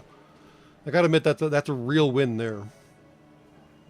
We really need to get upgrading on our ship at some point, though, as opposed to just buying shit at a vendor. Actually, at the next vendor, we may offload some drones. Sorry, guys. The store, whatever. Oh, there's an NG store? That's awesome. All right. Well, we're going to do what we always promise not to and go check out a distress situation.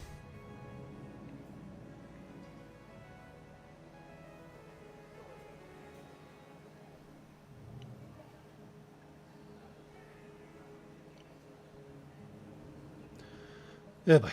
This should be exciting. I think it's pointing to this one. Yeah, it's this one. There's a little arrow right there. I can see it. All right. To no surprise, an MV... Yeah, so MV must be multiverse. All right, fair enough. Rebel is accosting a nearby civilian store owner. Well, maybe he'll reward us after we take care of this jerk. Rescue the store. Although, given the last merchant, it seems like they can handle themselves. Why is this stupid little thing posing any problem at all? Hey.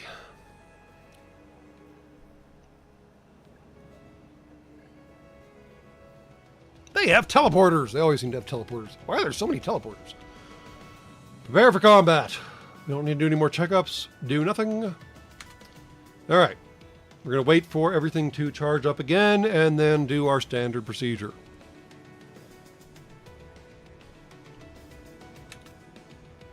And they're teleporting. Where are you going, dude? You're going to shoot at my med bay? How dumb is that? If I send someone in there to fight you, they're going to get healed while they fight you. Friggin' rebels.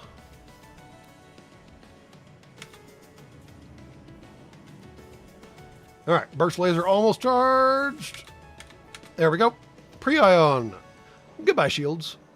Burst laser. Standing by for weapons. Weapons. Goodbye, weapons. And pierce laser. Goodbye, shields for good. Yeah, that stupid plant is poning you. What were you thinking? Come on, man.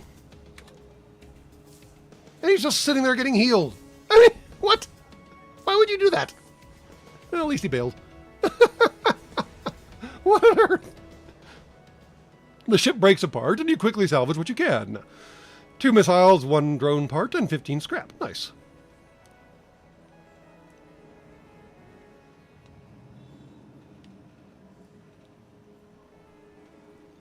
I mean, the dude just got beat by a potted plant. What on earth? You have rescued the store from their attackers. The store owners offered to trade. Well, of course. Oh, I don't get to sell any stuff. What the hell is that? Assembly cannon. That sounds terrifying. A specialized weapon with a built-in fabricator.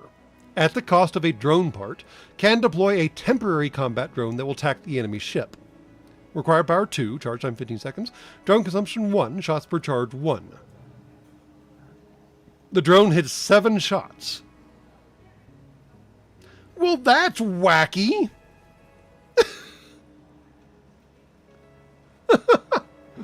Wow. Okay, 7 shots. And it does what damage? Non-specific. Interesting. And then the standard burst laser and the standard pierce laser that we already have. We have Brian, a floral. Squishy! We have a squishy human!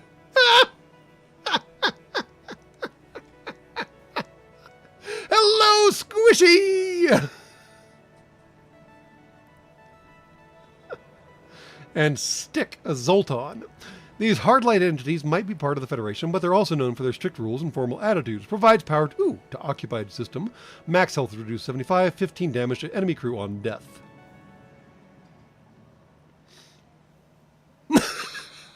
All right, Captain No Name. The real question is how many people got that joke? And yes, there are occasionally multiple pages, but not always guaranteed on merchants. Yeah, Clone Bay? What the hell? Automatically clones dead crew with skill penalty. Taking advantage of micro-cloning, crew heals partially every jump. Jump heal is passive and requires no power. Well, that's wacky.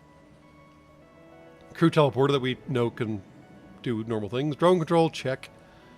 Comes with free maintenance drone. That's nice, I guess. Cloaking. Wait, why does max cloaking cost so damn much? I think somebody missed a digit somewhere. Huh. And backup battery provides 30-second power boost to your reactor. 2 power. I guess it recharges over time? I don't know. Interesting. Manager drone. Why would you... What? Controllable utility drone that can interface with systems. 100 HP, 1.2 movement speed. Provides power to occupied system. Can man systems at level 2 skill level. The crew drone requires 1 drone to deploy, but will not need to be deployed again until destroyed. Okay. They stay on the ship and help your crew as long as they are powered. Drones aren't as susceptible to fires and stuns as regular crew and receive half the damage from ship-mounted weaponry.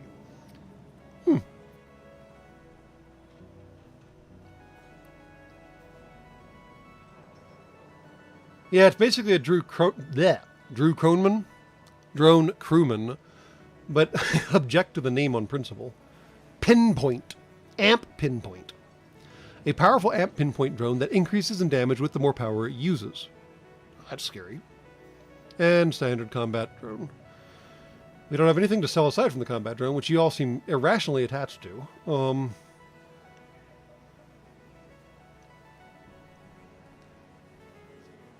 I have 71 scrap to sell, so I cannot get the assembly and squishy. And I probably should fix myself up while I'm here because it'll be cheaper.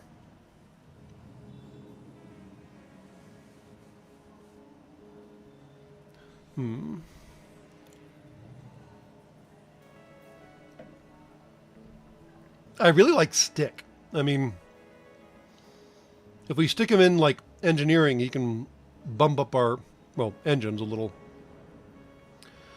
But, I mean, it's really hard to... How about I buy Stick and rename him Squishy? That'd be semi-erotic, I suppose. A hard light entity being named Squishy. Oh, man.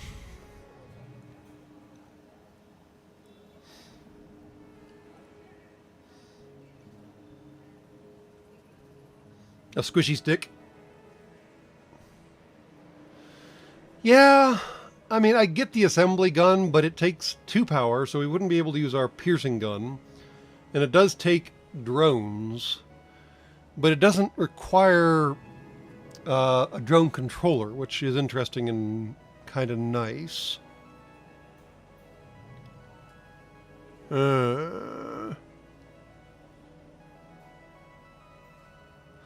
I mean, the drones expire at the end of combat regardless, and 7 shots is enough to do, I guess, some damage?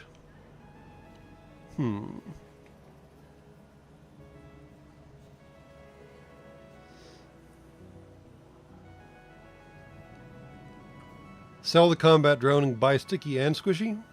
Actually, that does make a certain degree of sense, doesn't it? Yeah, we're probably not going to get a drone control system. I'm sorry, guys. Wharf has to go. Alright. Now we have 96. Now we can actually get assembly and squishy and maybe forego the repair of ourselves. About the energy. I really like the energy ability.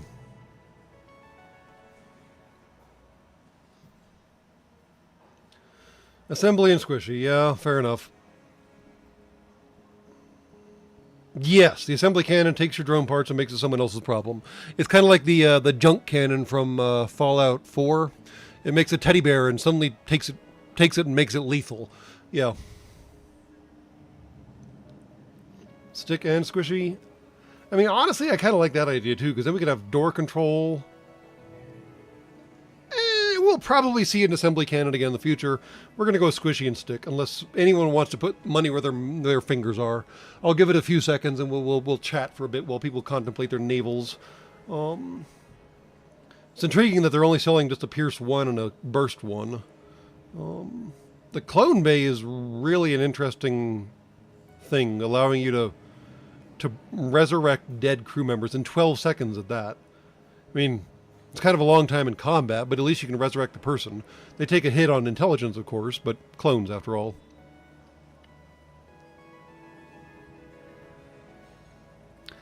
It could probably stack the drones, yeah. I could believe that. That would, yeah, it could just keep spitting them out one every 14 seconds. Huh.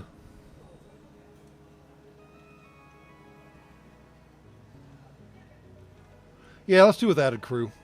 That way they get experience, they get better at what they're doing. All right, and now I can repair myself, which is always a good idea. All right, boys and girls, let's see where we should put you guys. Do you have enough training to actually matter? You're at 16, okay. Where is O'Brien? He's at 3. All right, O'Brien. You're going to be in charge of doors now. And you're going to be in charge of sensors, assuming I can man sensor systems. Yes, I can.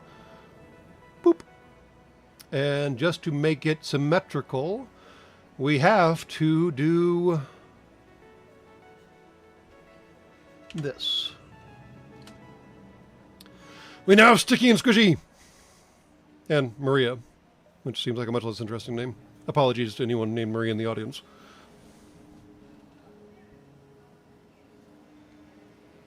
TBA, you were too slow. But you can get final say in the next decision. How about that? But also, I do appreciate your donation. Thank you again. After all, literacy is quite an important thing on your planet, and getting tiny humies to read soon is sooner better than later. Something like that. Yeah. All right, Sticky and Squishy and O'Brien are all on board now. We can't do anything yet. I don't have enough. At least our engines are maxed out now. Now I need to get enough power to upgrade our med bay so we can get a lab on board this thing and see what that does. Because I have no idea. Alright. Okay. Rebels approaching. Red alert. Red alert. Guess we're going to do the old run for the exit maneuver. Alright. They're going to be here in next jump. So 1, 2, 3, 4. So there'll be 1, 2, 3, 4. They'll be right here. We actually have one free turn. Sort of. We'll see how it goes. All right. Let's see what we got out here. Ooh, that one's pretty. A rebel appears on the screen and unfolds a long sheet of paper. He dons a pair of spectacles and begins to read. A poem for you. Die. Well, I gotta say, I appreciate that it's concise. It's much better than Vogon poetry. It does lack a certain meter and rhythm and even rhyming, but again, better than Vogon poetry, so I gotta give him credit for that.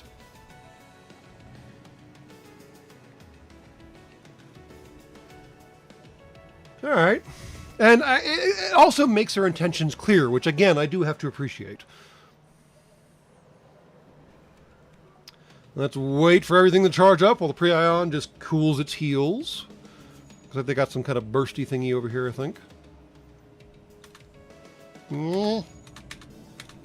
There we go. Pre-ion away! Burst laser secondary. And take out their weapons. And Pierce Laser, take out their shields. Standard procedure. Oh, breached them! That's a bad day in the office. Burst to take out their drones. Pierce to keep their shields down. All good and go.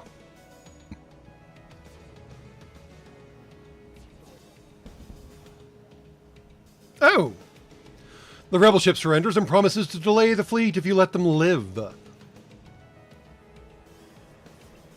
What fresh hell is going on in O'Brien's personal life? Well, he did just get demoted from engineering to sensors, so maybe his professional life is bad enough.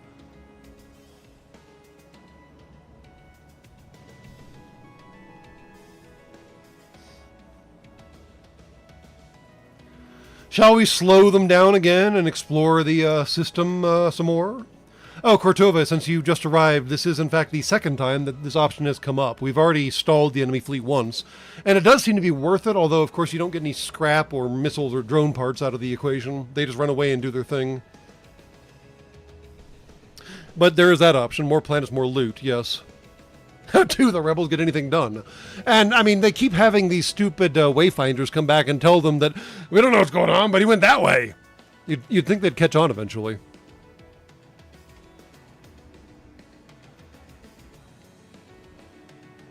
Oh, I should send the house plant back to Shields. Good call. All right.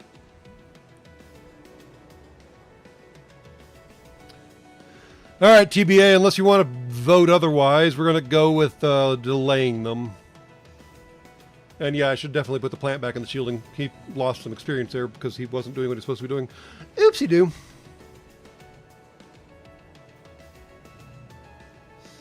And then we'll probably mix up the music and see what else they got going on here, because I think we've run through all the tracks that Space Ass has available. All right. We are delaying the fleet. Voice. Oh my god, that one desultory burst went flying by. Okie dokie. Plant back and shielding, good to go. Okay. Now we can actually take our time a little. Yeah, now we can actually hit a whole pile more stuff. Nice. Oh, I forgot to change the music. I'll do that in a second. You are not surprised to see this beacon has been outfitted with a multiverse supply depot. Many such beacons were constructed by prior multiverse renegades to help prepare the ships such as yours, blah, blah, blah. A brief scan of your ID is all it takes for the Federation auto ship that is dispatched to transfer over some supplies. Do something on board the ship? The auto ship? I guess. 4 fuel, 1 drone, 8 scrap. Cool. Oh, we can go salvaging. Shall we go salvaging? A salvaging we shall go, a salvaging we shall go, a salvaging, a salvaging, a salvaging we shall go. Yeah, I need to save that too. And change the music. I keep forgetting things. It's fine. It's all fine.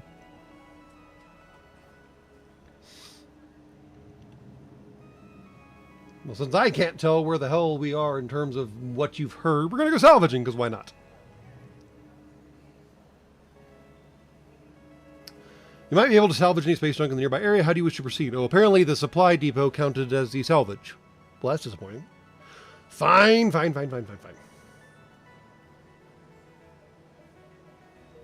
Okay, let's save everybody's locations. Let's switch up the music. Let's try the hacking malfunction, because why not?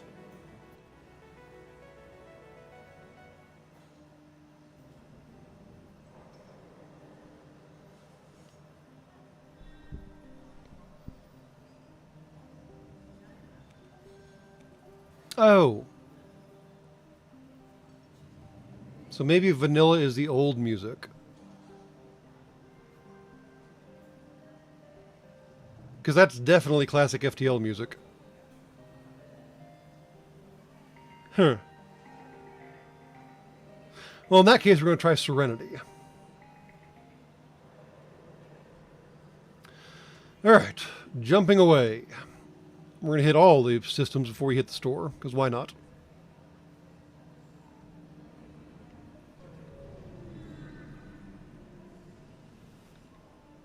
Bleh! The hell's that? T-Kaka Transport, neutral, as opposed to a Titicaca? Fair enough. Oh, for heaven's sake. A slaver ship approaches, one of the T-Kaka clan's distributors.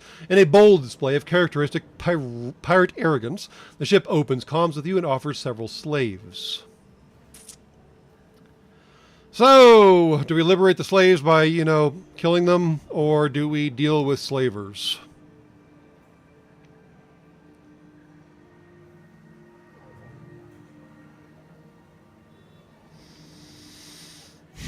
I mean, I suppose if we quote-unquote liberate the slaves, these particular slavers won't be able to get any more slaves in the future, so we're saving some lives in that regard, right?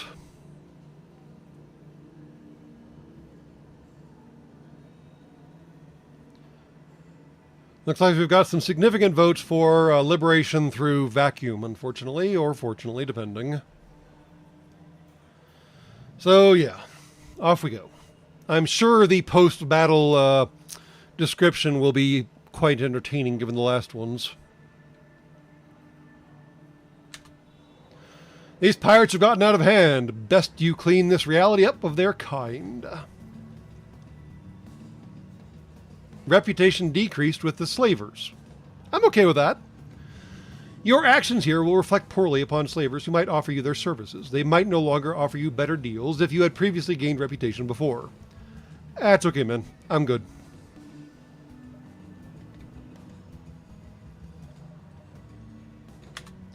Okie dokie. They have a teleporter, and they're sending a mantis over, because of course, what else would you send? I love these weird little rooms they have that don't go anywhere. Strange. And the Prion is still charging. Let's see where the mantis pops out, and we'll deal with him appropriately. Zorp. Oh, blast doors. Ha! Eat vacuum mantis! Although I think they actually have a resistance to... No, they don't have any resistance to vacuum. This should be exciting for them. We'll go ahead and open both doors just to speed up the process. Why not? Come on, guys. Charge up. Are they shooting already? That's not good. Ouch. Well, fine. Let's pre-eye on your butts and then take out your weapons. And then take out your shields permanently. And then send Squishy over to repair the O2 before everyone suffocates. Oh no, the mantis got out. Crap. Guess we'll close up those doors. Because I can't close that door because he broke through it. And send the potted plant over to deal with them. Because why not? I like the idea of the potted plant being our premier combat crew member.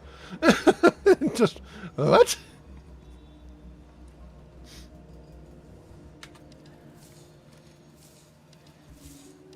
And since he's in the med bay, he's constantly getting healed. So no big deal. And he ran away. Fine. Alright, potted plant. Go back to where you were. And Squishy, go back to sensors. Good man. Boom! The destruction you have brought upon the pirates has proven effective, and their ship explodes. The scrap remains. 2 fuel, 1 drone, and 18 scrap. Nice. Oh! No guilt tripping over killing all the slaves? Well, I appreciate that at least.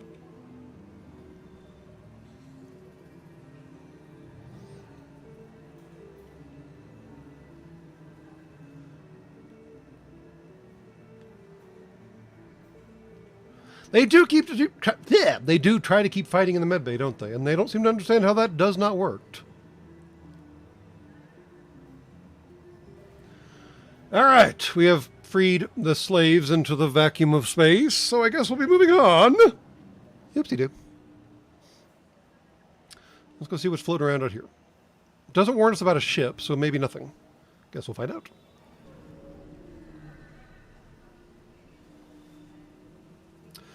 Nearby are some Federation fortifications that have taken heavy damage. A couple workers are busy trying to patch things up. Hail and ask if they need any assistance. That seems appropriate.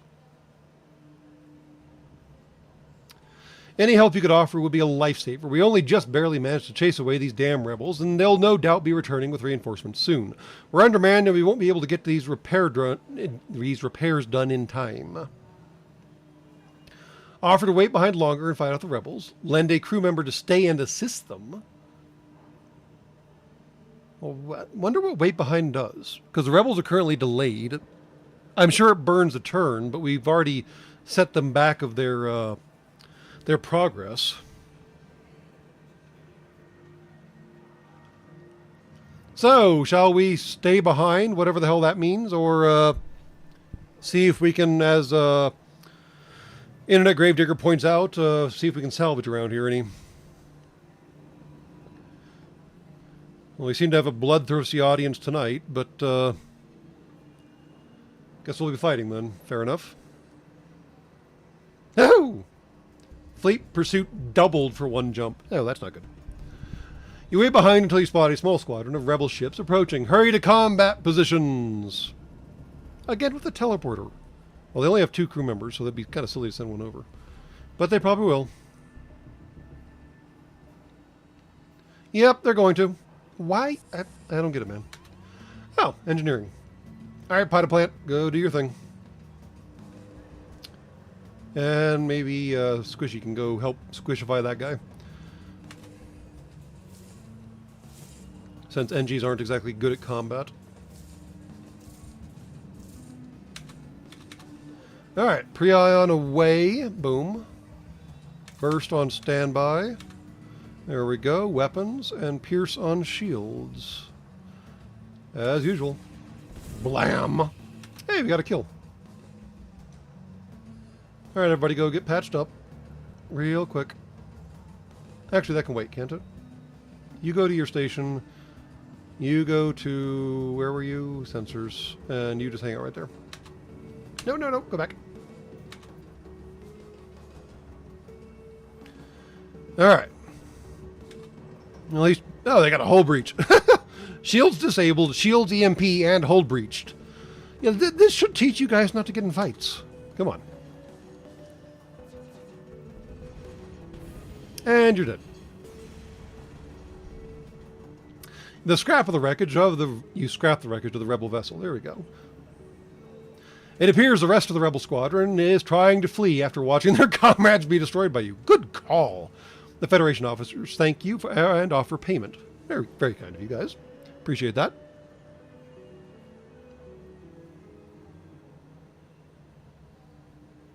And we should water the plant, yes. Since some folks got a little banged up during that last fight.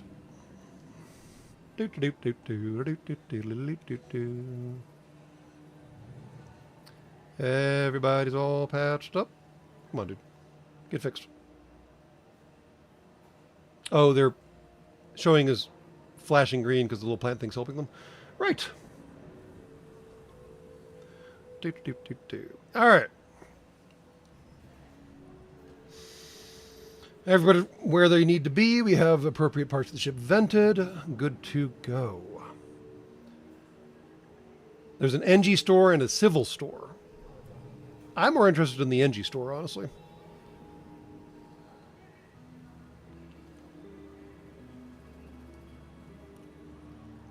All right. Anything I should be catching up on in chat? TBA 113 is holding on to his vote. I like it. I like it. Looks like we'll have just enough time to hit one of these stores and then bug the hell out. Okay.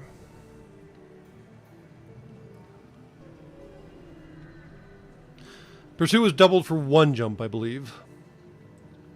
Alright, the NG can do remarkable things with just a pile of scrap. The NG drone smith at the small market nearby is offering to craft drone schematics for anyone willing to pay. Well, considering we only have the personnel defense drone schematic, might as well. Ask for some free drone parts. Sure. Does that mean we give them or we sell them? Guess it doesn't matter either way. You express your interest at the botsmith business and visit the market. Okay. We got 3. Cool. All right. Shopping! We have 64 scrap. We have 1 hull damage, 2 hull damage. What is that little dude? Recon drone boarding. Controllable small airborne recon drone that explodes on death. Can be switched between defense and boarding modes. Takes 70% damage in boarding mode and 30% in defensive. Huh. He's a little quadcopter with a grenade slung underneath him. How very appropriate for your planet these days. Combat drone L, laser, okay. Guard drone M. Multi-purpose defense drone that can be swapped between anti-missile and anti-drone mode? Are you kidding me? You can shoot down, you can use drones to shoot down drones now. Nice.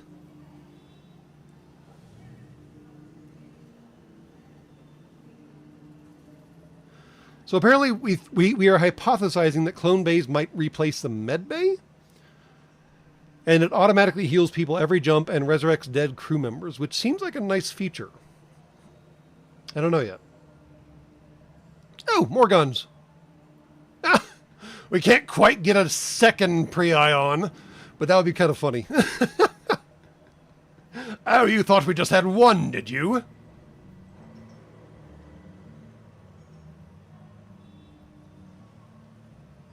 It does replace a medbay. Okay, so then someone knows what they're talking about. What's a pelta? Rad beam. What the fuck? This terrifying radiation beam does heavy crew damage and weakens enemy crew. Conservative weapons use no power but require another weapon to be powered. It takes no power? It takes no power? It takes no power, you say?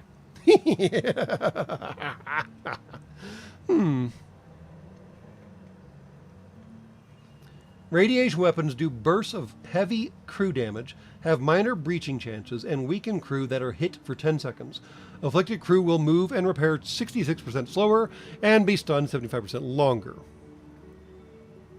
It's literally a cancer gun. Oh yeah, we doing that. Because that just sounds stupid. Wow.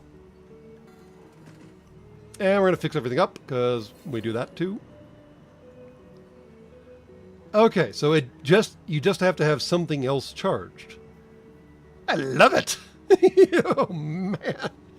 Alright, well this ship is suddenly much more heavily armed than I thought it would be at the end of the first sector. Goodness gracious.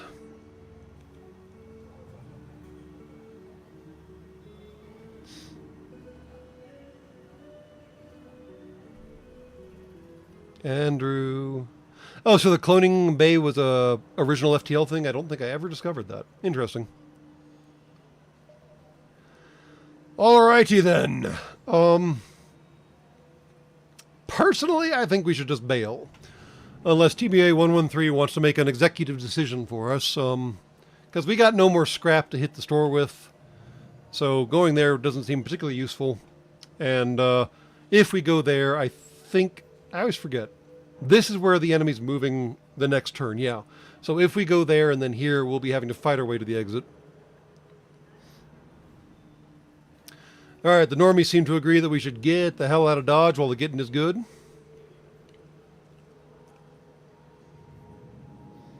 And I see no vote from the paying members.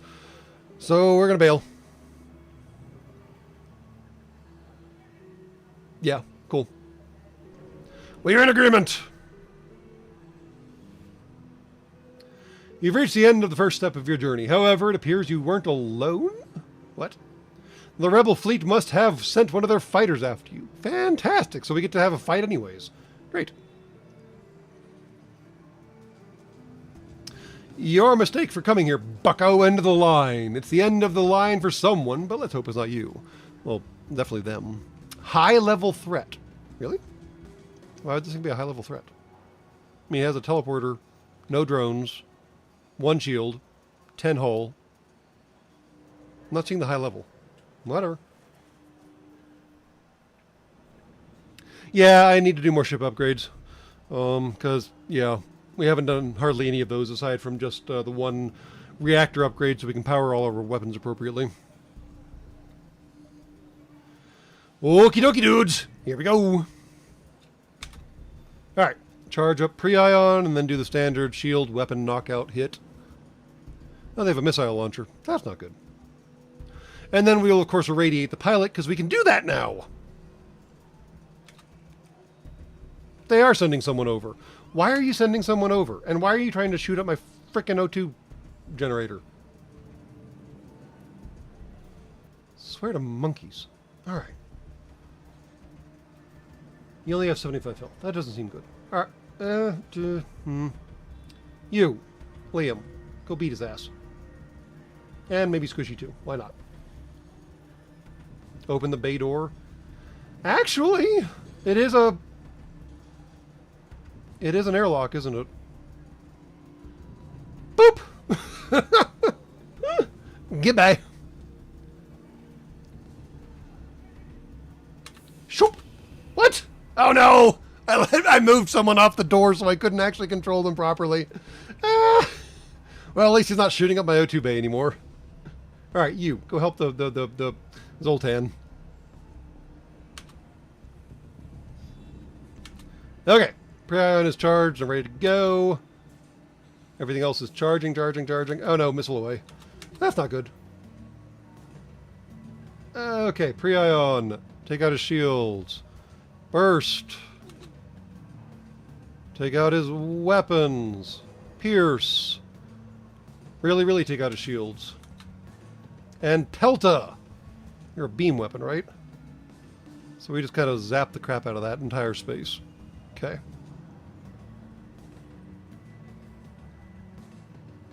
I think the Zoltan's going to be fine for... Well, no, he's not doing fine, is he? We'll get him out. Oh, the guy moved! Doggone it. Well, at least the radiation beam was purple. I like that. We'll get him next time.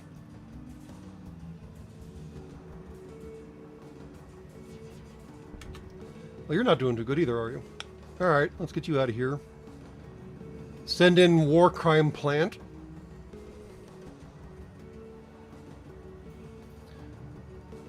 And just because it's funny, we are going to disable everything else and try to use the Pelta against the humie they have over there.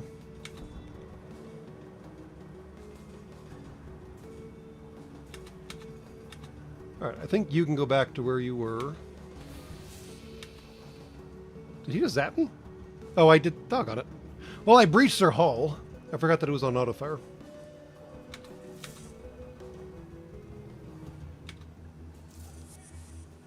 Alright, he bugged out. Let's go home. Let's go get the plant fixed up. He's back in engineering. They're trying to fix their hull breach. Someone's about to get irradiated, though. And I don't want to use our lasers, because if I do, I will literally destroy their entire ship. Good news is that it has piercing. So, yo-hos, dude.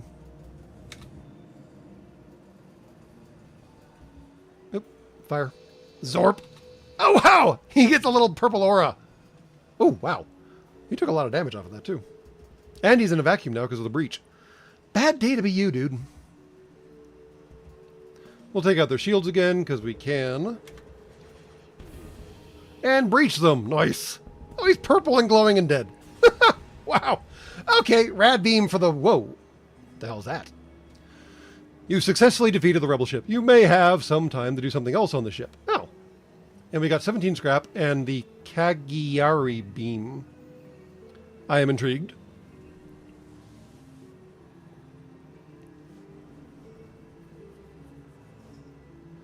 Clearly we need to do something else on board the ship.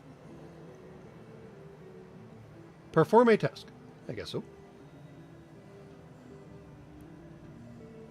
Run a salvage mission. I mean, why not? We're here. Let's see if it actually lets us do it this time, as opposed to complaining that we already did something. We'll look up the Cagliari thingy in a minute after we finish our mission-y doohickey whatever the hell this is. Nope, we can't. You've already salvaged in the sector. I salvaged the ship I shot out. There might still be stuff hiding around. Come on, guys. Alright, do nothing. Fine. Let's go check out this Cagliari thingy. A slow but self-reliant adaptive beam that can scale infinitely if given long enough to build up power, but requires more time to effectively deal with systems. Conservative weapons use no power, but require another weapon to be powered. It takes no power. It takes 13 seconds to charge. And it can do a maximum of 500 damage.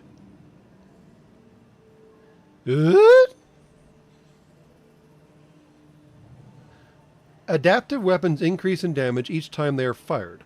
The damage increase amount and limit depends on the weapon. So, does it only do 0.5 damage for the entire first beam?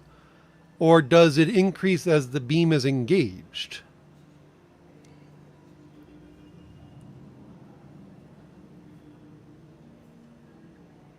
Yeah, I know it starts at 0.5. I get that.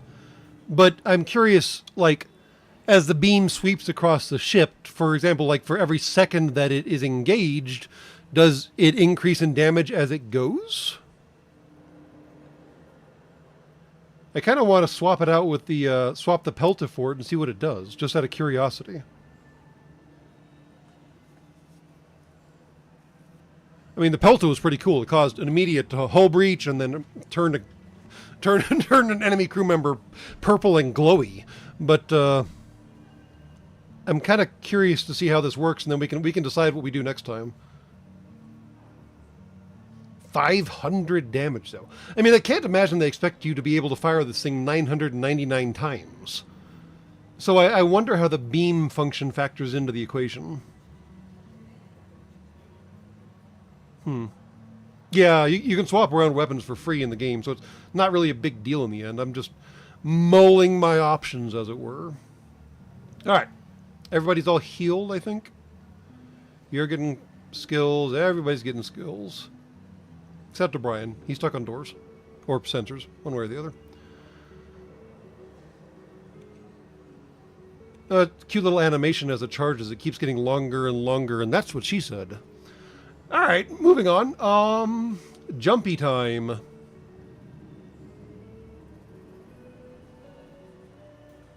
Time to leave! Oh boy, about to get spicy here. Alright, TBA 113, would you care to exercise your vote? Liberated district, whatever the hell that means, or gathering regions. Looks like the usual 8 number of systems, or sectors, so that makes sense. Peaceful, hostile, hazard, or neutral, as opposed to peaceful. Yeah, I guess that makes sense.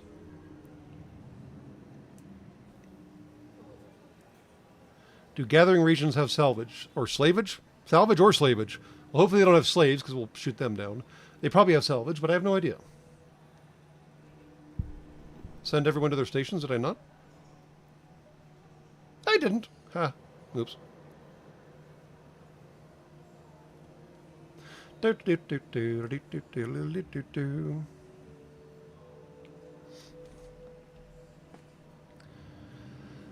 Alright, TBA, we gotta wrap this thing up so y'all can get back to your happy little lives. I'll try to carry your vote over if I remember. Gathering regions. Alright, let's find out. We will discover what that means together, but next week. Or, well, 2 weeks from now, I suppose. Woo! Zippy. You've entered hyperspeed. You can feel the gentle vibrations running down the ship. It would be quite relaxing if it weren't for the giant space rocks flying towards your ship at alarming speeds every few seconds? What? While in hyperspeed, you have several options. You can proceed to your next sector or do something aboard the ship first. Learn about Atlas. Fine. Apparently, gathering has to do with orchids. The Atlas is used to guide the ships through the hyperspeed and ensure they do not jump into hazardous conditions. To do this, sectors must enter the coordinates of their start beacon into the Atlas so that ships may be directed to it. Your Atlas is currently pulling from the Federation database, but may be updated with new coordinates to find your travels. What does the exclamation point represent? On sector names, it means that they are a unique variant, generally the home worlds of a species. On beacon labels on the sector map, it denotes important locations or quests that are not overwritten by the rebel fleet until your visit, letting you trigger them even if the fleet is present. Oh, interesting. Threat level, how do I reroute? Throughout your travels, you may receive special coordinates to a special sector. You will only be able to visit these sectors once, but you may do so at any time during your hyperspeed travel before Sector 8. Do note that doing so will override any quests you would have found in the next sector. Okay. This all seems fairly straightforward.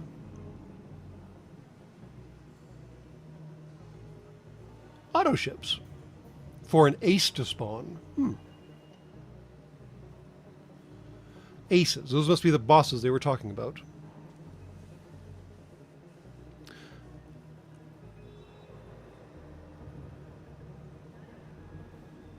Yeah, I wasn't expecting this either, Samoka. They just keep adding features to this thing. And to answer your question, Wake Roberts, this is the multiverse expansion for FTL. It was recommended heavily, so we figured we'd give it a shot. But since I don't seem to be able to trigger any kind of Atlas-style things, I suppose we'll just toddle on to the next Orchid sector. And note that it does keep track of the damage down here. So it's at 1 right now. And then I guess we'll see what happens as it goes along. Good to know. Name, Gathering Controlled Sector, friendly. They are not unique. That's not nice to say about them. Dominant faction, Orchid Gathering. Rebel level, threat low. The Orchids are a peaceful race, lucky for you. Their specially grown kernel weaponry makes them powerful enemies. Oh, so that's why the potted plant is kicking ass and taking names. So be glad the plants will rarely attack you without you attacking first. Exit hyperspeed. Bloop! Despite their strange and reclusive tendencies, the Orchid Florals are some of the strongest and most reliable allies in the Federation, especially since the Civil War. The Gathering will certainly be the least of your worries here. Oh, we got new music. Most florals, bound to their religion, communicate through sign language instead of spoken words. The Orchid Guard gives you a friendly wave as you pass by. Clearly we don't want to attack them because they're friendly, but we can at least talk with them. And we're going to go ahead and do that before we pause the game and exit out, because I don't know if I pause it, I can come back to where I am. Or exit, rather. Ooh. The Orchid speaks briefly to say hello, and then falls silent once again. They don't seem to be a very talkative race, do they? Request supplies. Demand supplies! Change your mind and leave the guard alone, or since we have an Orchid crew on board, we can request assistance, whatever that means.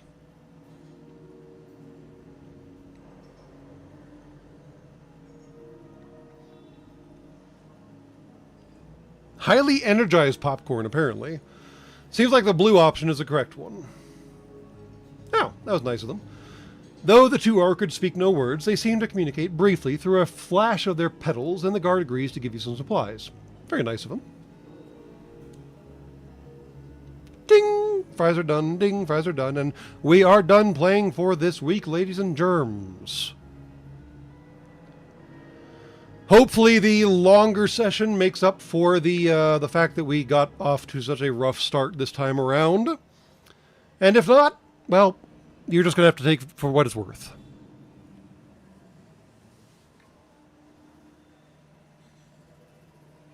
Anyways, we will try to announce this better in the future, Wake Robert, so you'll be able to catch it on a schedule where it works for hopefully more humies. I acknowledge that I did announce this somewhat late and then forgot to actually announce it and then messed up the timing.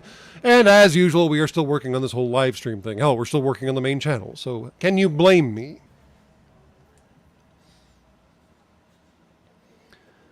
But regardless, I hope that was entertaining. I do appreciate the expansion of the multiverse expansion. It does seem to add a lot to the game, although it maybe adds a little too much. We should have probably paid attention to that warning at the beginning that they outright told us that the learning curve sucks. No joke. But we'll figure it out as we go, as always. And regardless, and as always, good night and good luck.